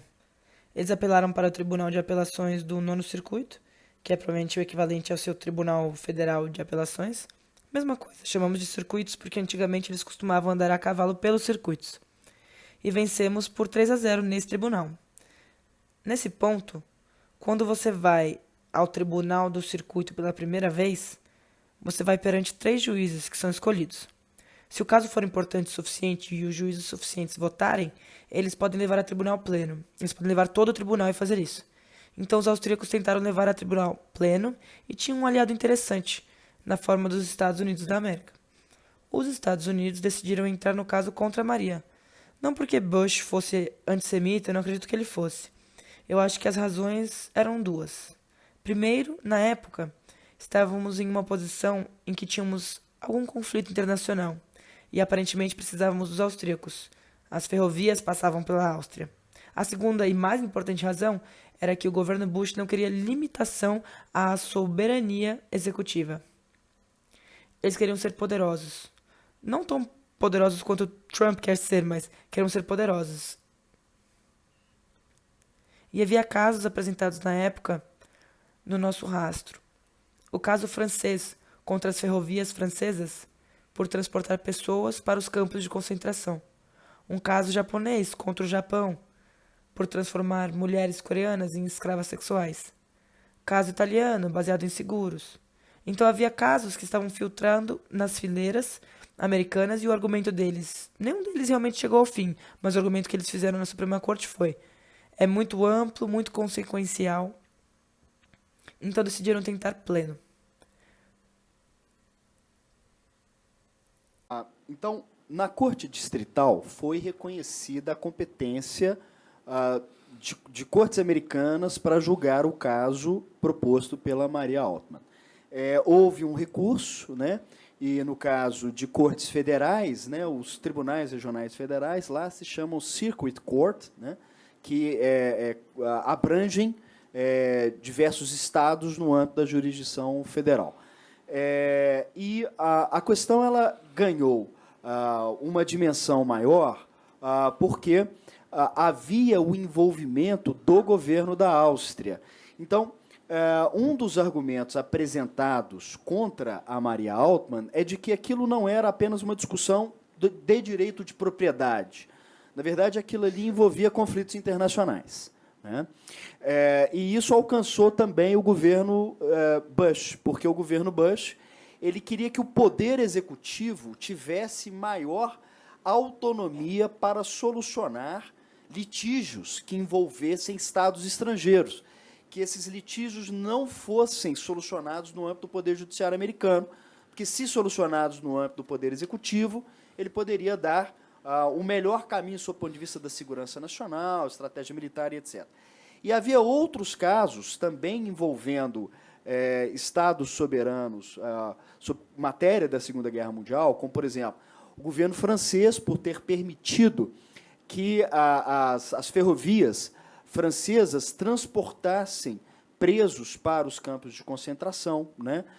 O governo japonês, por ter abusado de mulheres coreanas durante a Segunda Guerra Mundial, enfim, várias questões que, se levadas ao Poder Judiciário, se decididas pelo Poder Judiciário, restringiriam a autonomia do Poder Executivo para decidir essas matérias de acordo com as conveniências das relações internacionais dos Estados Unidos. Então, o caso acabou ganhando uma dimensão bem maior por todas as questões paralelas envolvidas no caso. O tribunal recusou. Há muitas histórias sobre isso. O governo federal enviou pessoas para fazer lobby. Não se deve fazer isso com juízes, é claro. Enviaram pessoas para fazer lobby. Mas o que aconteceu é que eu fui assistente do juiz-chefe desse tribunal, o Jim Browning. Então, extraoficialmente, fiz um pouco de lobby por conta própria. Havia outra advogada no tribunal, uma mulher que conheço há muitos anos. Ela estava na tropa de escoteiras da minha mãe há muito tempo. Então, me senti à vontade para falar com as pessoas. Não fiz isso sozinho, quer dizer, o tribunal decidiu não levar a tribunal pleno. Então, o outro lado disse, certo, vamos levar isso à Suprema Corte dos Estados Unidos da América. Agora, na América, muitos poucos casos podem ser automaticamente apelados para a Suprema Corte. A maioria vai no que é chamado de mandado de certiorari. Usamos essa palavra, mas é apenas uma palavra sofisticada para queremos que você aceite o nosso caso, revise-o. São necessários 4 juízes para revisar o caso, não para vencê-lo, mas para revisá-lo. Eles conseguiram 4 votos rapidamente, como esperávamos, porque era um caso divulgado envolvendo os Estados Unidos. Então o caso foi para a Suprema Corte. E todo mundo disse, vocês fizeram um bom trabalho, parabéns, vocês podem contar aos seus netos que quase ganharam. Porque todo mundo diz, Suprema Corte, as pessoas do governo e tudo mais, isso não vai acontecer. Scalia e Thomas votam juntos. É uma longa história. Se você conhece um pouco da história atual da Suprema Corte dos Estados Unidos, você pode entender do que eu estou falando. Mas você sabe, nós preparamos para o caso e fomos para lá, e o Randy fez um ótimo trabalho. Eu tive um papel muito especial, aliás. Eu sentei ao lado de Maria e garanti que ela olhasse para o juiz certo, no momento certo. Muito importante, porque o homem ou a mulher poderia estar pensando em algo em que queríamos nos concentrar. E eu tinha outras responsabilidades também, mas uma das coisas foi essa. E a Maria era uma figura imponente, uma figura muito majestosa, muito maior, aliás, que Helen Mirren. E ela usava um chapéu. Sabe, ela era realmente impressionante no tribunal. A argumentação do tribunal foi realizada, sim, é verdade. Uma das primeiras perguntas de Randy, não para o chefe de justiça, mas para o juiz Souter, fez uma pergunta fora de contexto. Ninguém entendeu. Você vê os juízes olhando ao redor, tipo, o que ele está falando? Então, exatamente como foi tratado no filme, sabe? Randy disse, pare por um minuto porque você está confuso. Você não quer dizer, sabe, um cara de vocês que não está dando para entender, mas era verdade. E ele perguntou para os juízes. Todos pareciam ter um suspiro de alívio em relação a isso. E pensamos que as argumentações estavam feitas e o governo argumentou que haveriam muitos casos que seriam abertos. Chamam isso de efeito cascata na América. Então o caso descansou. Nos disseram que ouviríamos algo entre 6 e 7 meses depois. Foi um pouco mais longo do que isso, mas há uma espécie de anedota humorística sobre isso. Eu estava em uma viagem de negócios. Eu estava indo de Londres a Paris e saí do táxi pelo hotel e o concierge me disse: Sr. Burris, há uma chamada do seu parceiro. Então corri para dentro para atender a chamada e ele disse: Don, nós vencemos. E eu não sabia do que ele estava falando. Ele disse: ganhamos, os Dodgers ganharam um jogo de beisebol, o que aconteceu hoje? E percebi, obviamente, que isso era ótimo. Ele disse: vencemos e o representante de Paris está vindo com vinho e queijo e você vai ser entrevistado em inglês e eles querem fazer uma grande história. Então ele disse que a comunidade judaica iria levar para um restaurante kosher em Paris e que eles queriam uma entrevista sobre o que está acontecendo. E é engraçado porque a entrevista judaica foi toda em francês, que eu falo bem pouco. Mas tudo que consegui entender é que eles continuavam dizendo Boris Schoenberg, Boris Schoenberg. Imaginei que estavam dizendo coisas boas sobre nós. Mas foi uma experiência realmente interessante e vencemos. I'm sorry. Bom, então, a questão foi para a Suprema Corte. Muitos poucos casos vão à Suprema Corte, né? A Suprema Corte, fundamentalmente, ela decide quais os casos que ela vai julgar, né? Então, são muitos poucos casos. Há um trabalho de bastidores muito intenso, né? Ele usou especificamente, né, a palavra lobby, então um trabalho muito intenso de bastidores para que a questão pudesse, então, ser levada para a Suprema Corte, e ela acabou sendo levada para a Suprema Corte, e há um episódio que é retratado no filme, segundo ele, esse episódio é um episódio bastante próximo da realidade, né? Só que é quando, no filme, né, um dos juízes da Suprema Corte faz uma pergunta que ninguém entende.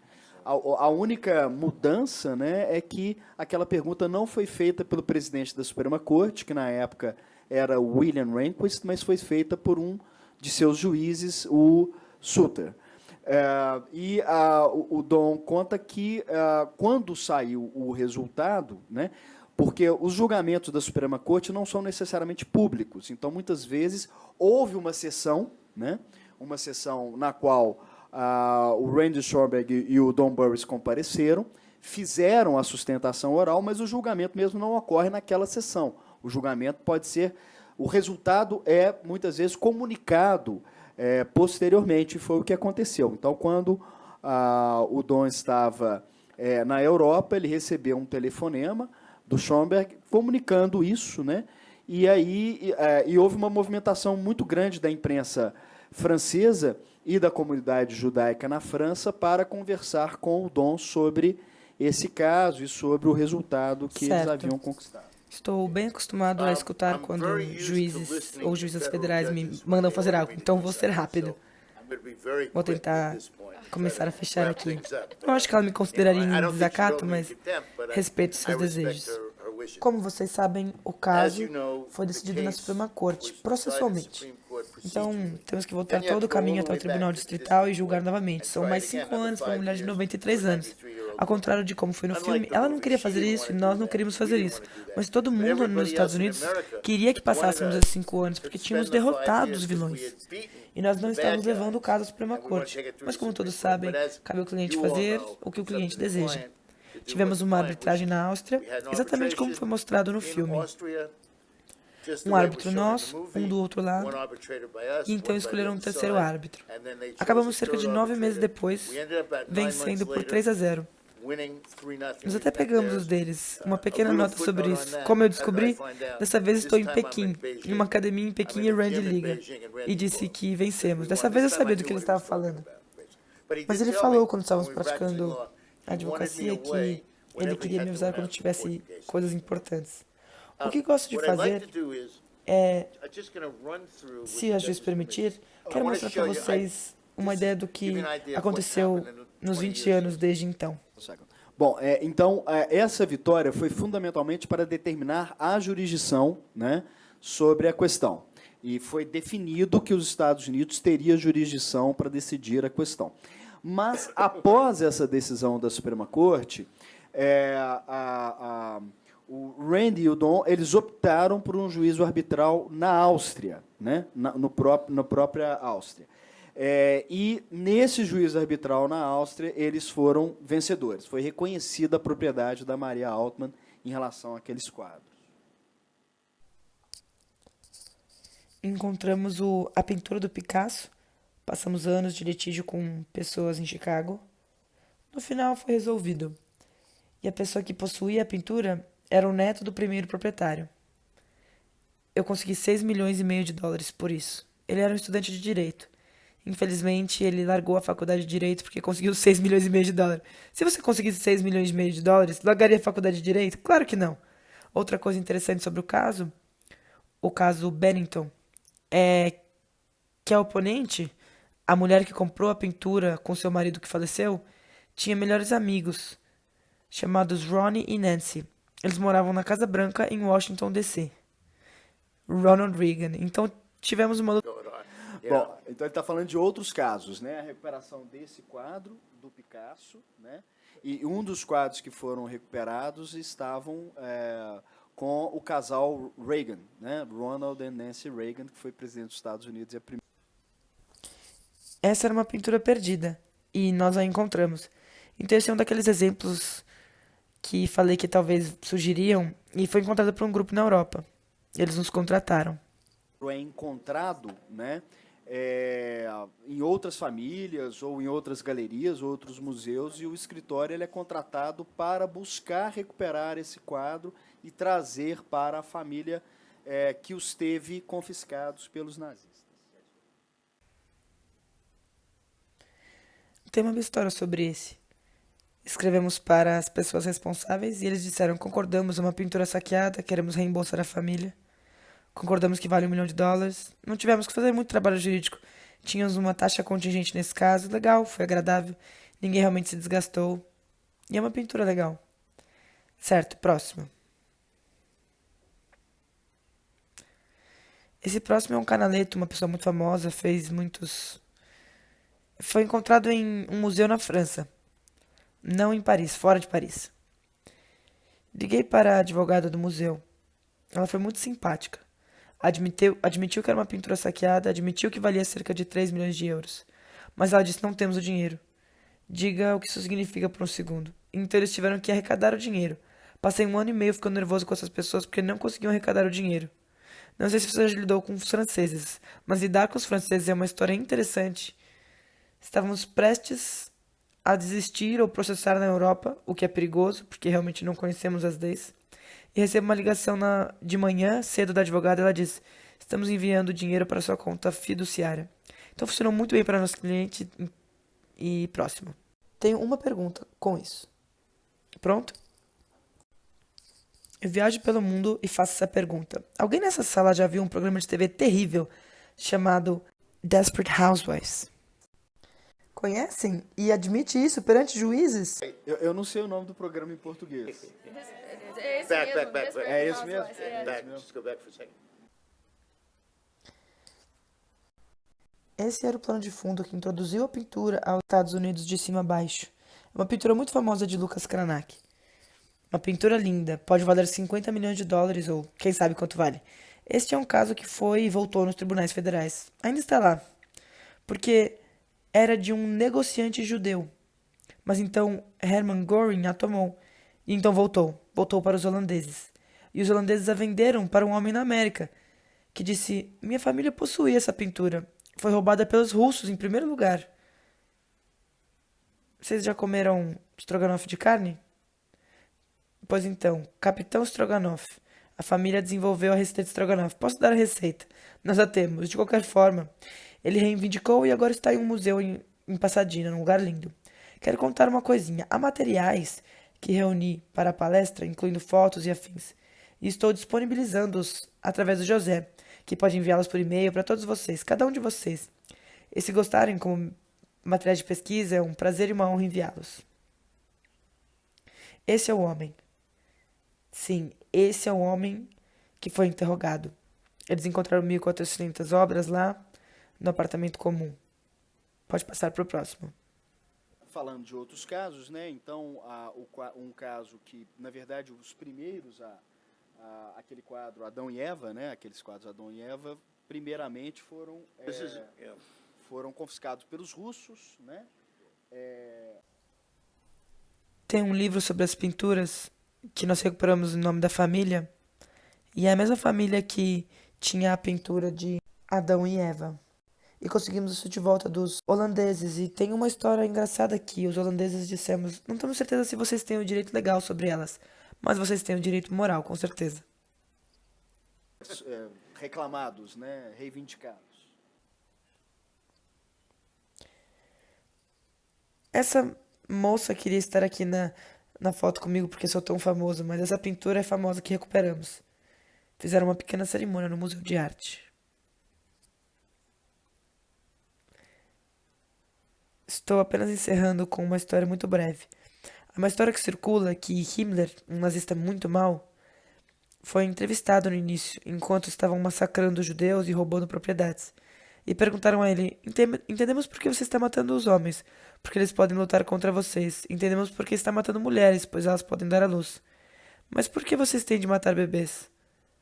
Todas as histórias horríveis de bebês. A resposta dele na época foi: porque se não fizermos agora, os netos deles voltarão e tentarão restaurar sua cultura. Essa é a minha história. Muito obrigado a propósito. Desculpe, não quis me alongar. E se alguém quiser, quer dizer, como quiserem. Só para, né? Ele estava falando de uma declaração do Himmler, um dos líderes nazistas, né? A gente poderia entender por que matar os homens ou torturar os homens, porque eles poderiam lutar contra os nazistas, por que matar as mulheres, né? Porque elas poderiam dar à luz, né? Filhos que combateriam os nazistas, mas por que matar as crianças, né? Porque elas, no futuro, vão buscar recuperar a cultura que nós estamos tentando eliminar, né? Então, ele encerra dessa forma.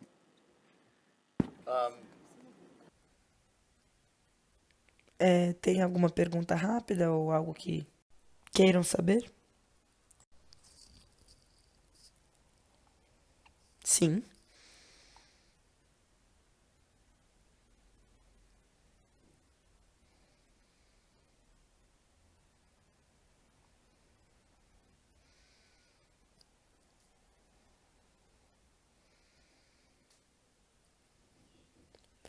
Na verdade, é interessante porque enquanto o governo do poder estava sendo mau, não devolvendo a propriedade, havia muitos políticos na Áustria que favoreciam a restituição para o povo judeu. Sabe, como qualquer outro, eles são práticos e ganham votos. E é um grupo, um partido político lá. As relações não foram afetadas no final. O que a Áustria fez foi abrir a Galeria Belvedere 24 horas por dia por cerca de uma semana. Eles tinham uma nota meio desagradável que dizia: este escritório de Burris e Schomburg fez o seguinte. Eu não fui para a Áustria naquela época. Não achei que fosse uma boa ideia. Mas tudo bem. Não afetou. Tínhamos medo, a propósito, que se tivéssemos que levar esse caso até o fim e tivéssemos um julgamento, como faríamos uma decisão judicial contra a Áustria e os Estados Unidos? Eles não carregam propriedade com eles, então estávamos preocupados com isso. Isso teria sido um verdadeiro problema com as relações internacionais. Na verdade, na Áustria há uma divisão. Existem aqueles que são a favor da restituição, né? Então, ele entende que afetou de uma forma bastante secundária, né? Mas que para ele e para o Schomburg talvez não seja recomendável visitar a Áustria. Bom, desculpa, eu vou passar a palavra agora para a doutora Roberta, porque nós estamos um pouquinho apertados no tempo. Se sobrar tempo ao final, aí sim a gente abre para as perguntas. A doutora Roberta ela é historiadora formada pela PUC São Paulo, com especialização em comunicação empresarial pela Escola Superior de Propaganda e Marketing, pós-graduada em curadoria de arte pelo SENAC, criadora do Gabinete Cultural Sanfeld, com experiência na coordenação de projetos, diretora executiva do Museu Judaico de São Paulo e curadora da exposição As Meninas do Quarto 28, sobre arte para crianças no gueto de Terezin durante a Segunda Guerra Mundial. Passo a palavra para... Bom dia a todos. Dá para escutar? Obrigado pelo convite, obrigado, desembargador Lunardelli, obrigado, EMAG, obrigado, Mr. Burris, pela sua presença aqui no Brasil.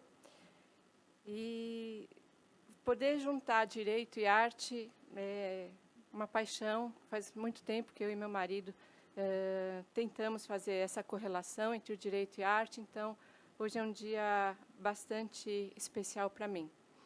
O Museu Judaico de São Paulo, ele tem duas áreas diferentes. A primeira é o Centro de Documentação e Memória, um lugar de pesquisa, onde nós temos 1 milhão de páginas de documentos, 100 mil fotografias, 400 entrevistas de história oral. E é um lugar aberto para pesquisadores, fica em Pinheiros, vocês estão todos convidados para vir conhecer. A segunda área é o museu propriamente dito, que está sendo restaurado e vai ser inaugurado em abril do ano que vem, no antigo Templo Betel, Rua Martinho Prado, com a Vaiandava e 9 de julho. Vocês já devem ter passado e visto a reforma. Nós vamos falar sobre a presença dos judeus no Brasil e nós queremos mostrar as diferentes maneiras de se praticar o judaísmo, como os judeus são diferentes, como eles foram bem recebidos no Brasil, mostrar o Brasil como um país de tolerância e de inclusão. Na área referente à história do Brasil, nós vamos mostrar assim, a presença dos judeus nesses 500 anos. Brasil colônia, Brasil república, imigração do século XX. E, quando chega na década de 40, a gente faz uma quebra no museu, onde a gente vai falar sobre estereótipos e preconceitos, para daí poder entrar na aula de Holocausto. Porque se a gente vem falando de inserção e de tolerância, a gente tem que fazer essa quebra para poder falar de Holocausto, porque ninguém consegue entender exatamente o que foi esse Holocausto se a gente não fizer essa parada.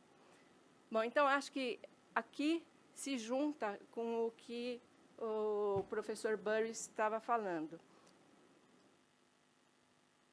Em cima do quadro do Klimt, eu gostaria de fazer a seguinte pergunta. Ele chamava Retrato de Adele Bloch-Bauer I. Mas, quando os nazistas confiscam e levam para o Belvedere, eles trocam o nome para a Dama Dourada. Isso é, de uma maneira, uma forma de roubar a identidade dos judeus. Você quebra o que você tinha antes. Você aniquila essa identidade judaica, né? Que é o que os alemães pretendiam, exterminar a cultura dos judeus. E, evidente, de todos os outros que não eram arianos. Os testemunhas de Jeová, os homossexuais, mas, mais marcantemente, a questão dos judeus. Então, trocar o nome fazia parte dessa política. Imagina que eles iam colocar a Mona Lisa deles no Belvedere com o nome de uma mulher judia. Então, essa é a primeira questão. E aceitar devolver os quadros que foram confiscados seria uma forma de admitir a pilhagem e a roubalheira que a Áustria fez, né? E a própria conivência do governo com o nazismo. Então, o que eu vou perguntar para o professor Burris é essa questão. Por que que os países demoram tanto para restituir essas obras de arte? Porque, se eles admitem que eles roubaram, eles estão admitindo que eles foram coniventes. A Polônia é um país que até hoje tem graves problemas em admitir que eles foram coniventes. Eles acabaram de fazer uma lei que mostra o contrário, que não, que eles são ótimos, que eles não fizeram nada, que eles que sofreram juntos, quando a gente conhece milhões de histórias de como os poloneses, sim, foram aliados dos nazistas e, sim, ajudaram a matar os judeus, né? Acho que, por causa do adiantado da hora, eu vou colocar 3 questões juntas que o professor Burris pode nos responder. Eu faço a pergunta em português e você traduz, José? Pode ser em inglês. Pode ser em inglês? Então, tá bom. Então, Qual foi o principal propósito dos nazistas ao apreender as obras de arte dos judeus? O que explica a resistência dos países em repatriar as pinturas saqueadas? E mais One more. uma. Was the process O processo foi, de alguma forma, uma maneira de forçar a Áustria a assumir sua responsabilidade pelos crimes de guerra, ao contrário da Polônia, que nega sua participação e diz que foram vítimas dos nazistas? Okay, let me Ok, get them one at a deixe-me responder uma de cada vez. First one, A primeira, just the gist. só o essencial. Entendo o que você está Which was the perguntando. main purpose of the Okay, Nazis? the Nazi purpose. Qual foi o principal propósito dos nazistas? I would Ah, sim, say, o propósito and dos it's nazistas. only Eu diria, e é apenas um ranking que você pode ter, obviously hatred of the Jews. que obviamente o ódio aos judeus e fazer os judeus de bode expiatório, porque tantas as pinturas eram dos judeus, foi uma motivação. A segunda era destruir a cultura, porque realmente queriam destruir a cultura de todos os países que invadiam. E a terceira era a ganância. Eles ganharam muito dinheiro para comprar máquinas e armas e tudo mais vendendo. Imagina se você apreendesse pinturas de milhões de dólares por nada. E uma quarta, eu acho que foi apenas que os nazistas queriam se superar uns aos outros. Göring, e Himmler e Hitler, todos queriam ter grandes coleções de pinturas famosas. Isso tem que adicionar outra, que é que Hitler era um artista fracassado e queria mostrar, eu sei melhor. Então, acho difícil julgar entre elas. Mas, certamente, destruição do povo judeu e pura ganância. Essas eram pessoas horríveis. A segunda, me dá só o essencial, que explica a resistência dos países em repatriar as pinturas saqueadas. Acho que você tem que entrar na história para isso. Uma das razões é que muitos dos países que foram invadidos queriam simplesmente esquecer a história.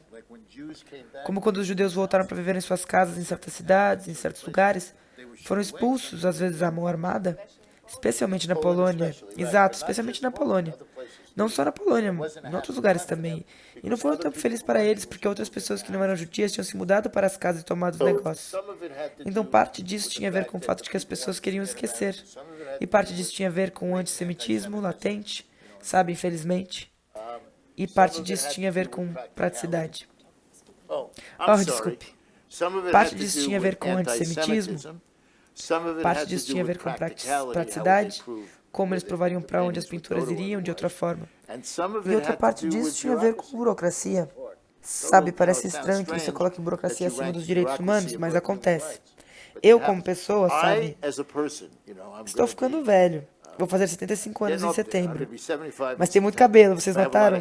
De qualquer forma, durante a maior parte dos meus anos, sempre me perguntei como pôde um país como a Alemanha se entregar aos nazistas e deixar os nazistas governarem. E eu simplesmente, eu não sei. Quer dizer, eu não sei porque eles eram tão intransigentes, esses países. Então eles dobravam a fala, como a Holanda no nosso caso. Você não tem um direito legal, você tem um direito moral. Você pode ter este, mas não pode ter aquele. Então havia interesses que estavam jogando em termos do que estava acontecendo, da pressão entre eles.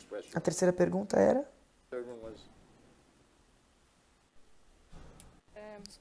Sabemos que na Áustria, em 1998, eles mudaram a lei para devolver as obras de arte saqueadas. Foi uma espécie de RPR, não foi? Sim. O que aconteceu foi, eles tinham uma lei originalmente e depois a reforçaram um pouco. Praticamente todos os países ocupados, exceto a Polônia. Aliás, a Polônia tem uma lei agora.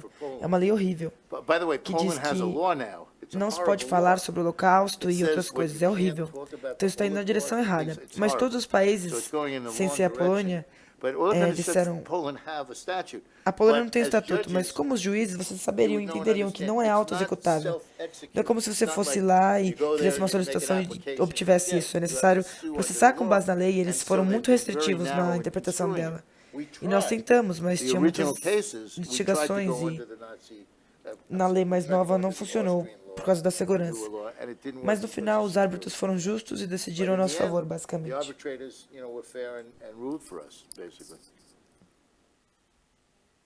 Então acho que você já respondeu, mas o processo foi de alguma forma uma maneira de forçar a Áustria a assumir sua responsabilidade por crimes de guerra. Não acho que eles chegaram a assumir a responsabilidade pelos crimes de guerra. Acho que o que fizeram foi que foram forçados a devolver as obras, obviamente por processo legal e por relações públicas mundiais. Até o and by final, World eles Public argumentavam que não Relations. cometeram um crime, They, to the que foi end, feito pelos they would argue nazistas que that they chegaram didn't lá, commit a que eles não crime, tinham that it escolhas was e done by the Nazis who eram came vítimas in dos there. They had nazistas. no choice, Tentaram and fazer assim. they were victims Então a of the Áustria Nazis. nunca realmente admitiu They tried to publicamente. do it that way. Lembra da cena So no filme Austria's never onde really admitted há um possível publicly. acordo Do you remember the scene in the e movie? tudo que tinham que fazer era admitir que where foi there's a tomado de possible forma errada settlement, e garantir and que all they meus have to netos do e is os admit netos de it was Randy tivessem wrongfully um pouco de taken dinheiro além and disso? make sure that my Eles grandchildren podiam and ter Randy's dito na época, grandchildren mas não have a little money. aceitariam a Beyond that, they responsabilidade. could have said at the time, E é they wouldn't terrível. accept responsibility. É por And isso que eu digo, it's dreadful in terms of what's happening.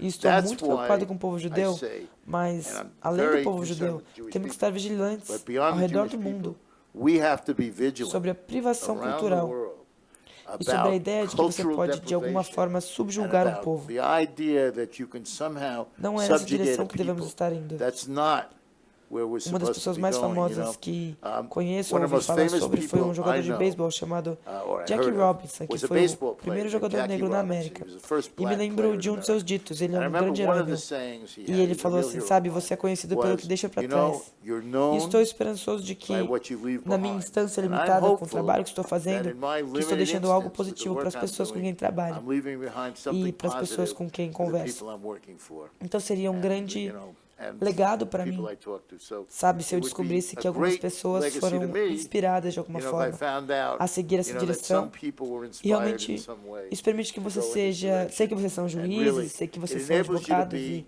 I know you're muito, judges, e é muito I famoso know e you're popular, lawyers, mas todos it's nós very queremos ser famous and very humanitários ao mesmo popular, tempo. but we Tenho all wanna certeza de que be vocês são e de que humanitarians serão at no the same futuro. time.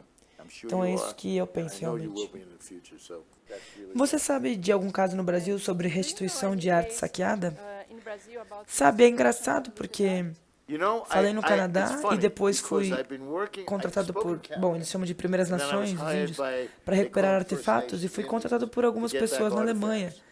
para And I was recuperar algumas hired pinturas, então eu by estive em some outros people países. in Germany. Quando estava no avião descendo aqui, So I've been to other percebi que countries. não When I was conheço on the plane e coming deveria. down here, Em outras I palavras, realized não sei I quais don't, grupos eram, and I should. os índios In other ou words, I don't even ex-escravizados ou know algo assim. what groups, were they Eu não sei, mas Indians ficarei or muito former slaves interessado. or something like that? I E don't certamente know. nosso I do grupo, not know, but I've não been apenas very para conseguir interested, clientes, mas para ajudar de and alguma certainly forma. our group, Se not just descobrirmos to sobre um get caso, clients, but to frequentemente help out in some way. consultamos. We find out about a Fui case, solicitado a we consultar, will não often por dinheiro, consult. mas apenas para ajudar as Asked to pessoas consult not em uma for situação money, como just to essa. help Então, people não sei, in mas ficaria situations interessado em like that. saber So I onde a do lei not, but I'd be foi sobre isso. interested to see where the law has gone on that. Você acredita que outros herdeiros de negociantes de arte nazistas poderiam ser investigados para ver se ainda possuem obras de arte pertencentes a judeus, como aconteceu com Cornelius Gurlitt?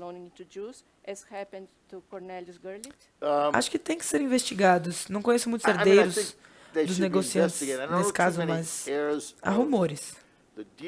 Há rumores de que alguns museus muito grandes ao redor do mundo têm câmaras secretas embaixo. Você precisa de 3 fechaduras para abrir a porta e que tem pinturas saqueadas secretas. Gosto de pensar que nos dias de hoje isso seria raro, que as pessoas não fariam isso, mas não sei. As pessoas também concordam com alguns casos. Há um caso, Cassira, nos meus documentos, e eu vou enviar esses documentos, que é na Espanha, é um réu, e eles não roubaram as pinturas, mas o museu espanhol acabou com elas. Então você tem que entender assim, eles não cometeram um crime de guerra, mas agora estão na posse deles. Então você não tem necessariamente esse problema. Mais perguntas? Acho que há uma jovem ali na primeira fila. Você tem uma pergunta? Mais alguma consideração a fazer? Deixa a audiência falar, depois eu posso perguntar. Pode perguntar, por favor.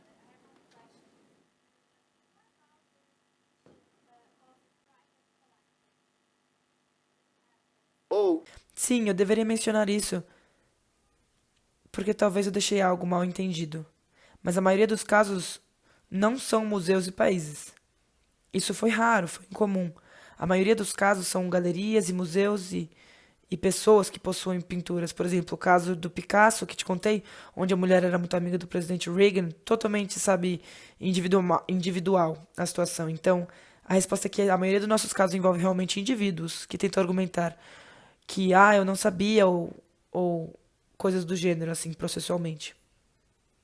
Alguém mais com uma pergunta urgente?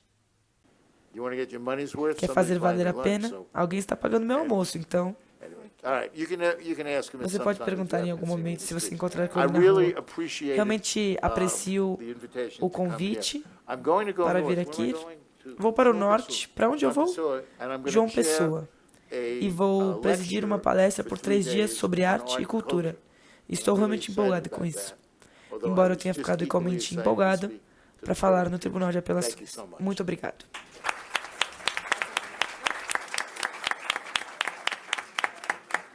Alguma consideração? Passo a palavra para o doutor José Alfredo. Não. Não? Bom, não havendo mais perguntas, então, gostaria de agradecer por terem aceito o convite, por terem vindo. Obrigada pela exposição brilhante. Foi um prazer ouvi-lo. Gostaria de agradecer à doutora Inês, ao doutor Lunardelli, por terem me convidado para coordenar aqui os trabalhos. Agradecer à JUFESP pelo apoio, a presença da Caroline, que está aqui na mesa. Não havendo mais questões, então eu declaro encerrado o evento. Obrigado mais uma vez. Well, Quando I was clapping for you, I think. estava aplaudindo por When I você, eu come acho. back from a Quando eu federal volto de um court caso case, na Corte and I Federal tell my wife, the e digo à minha judge said esposa something nice que about me, o I really juiz ou a feel juíza good. disse So I algo assume positivo there sobre was mim, eu something realmente me sinto bem. Então, assumo que houve algo de positivo aí.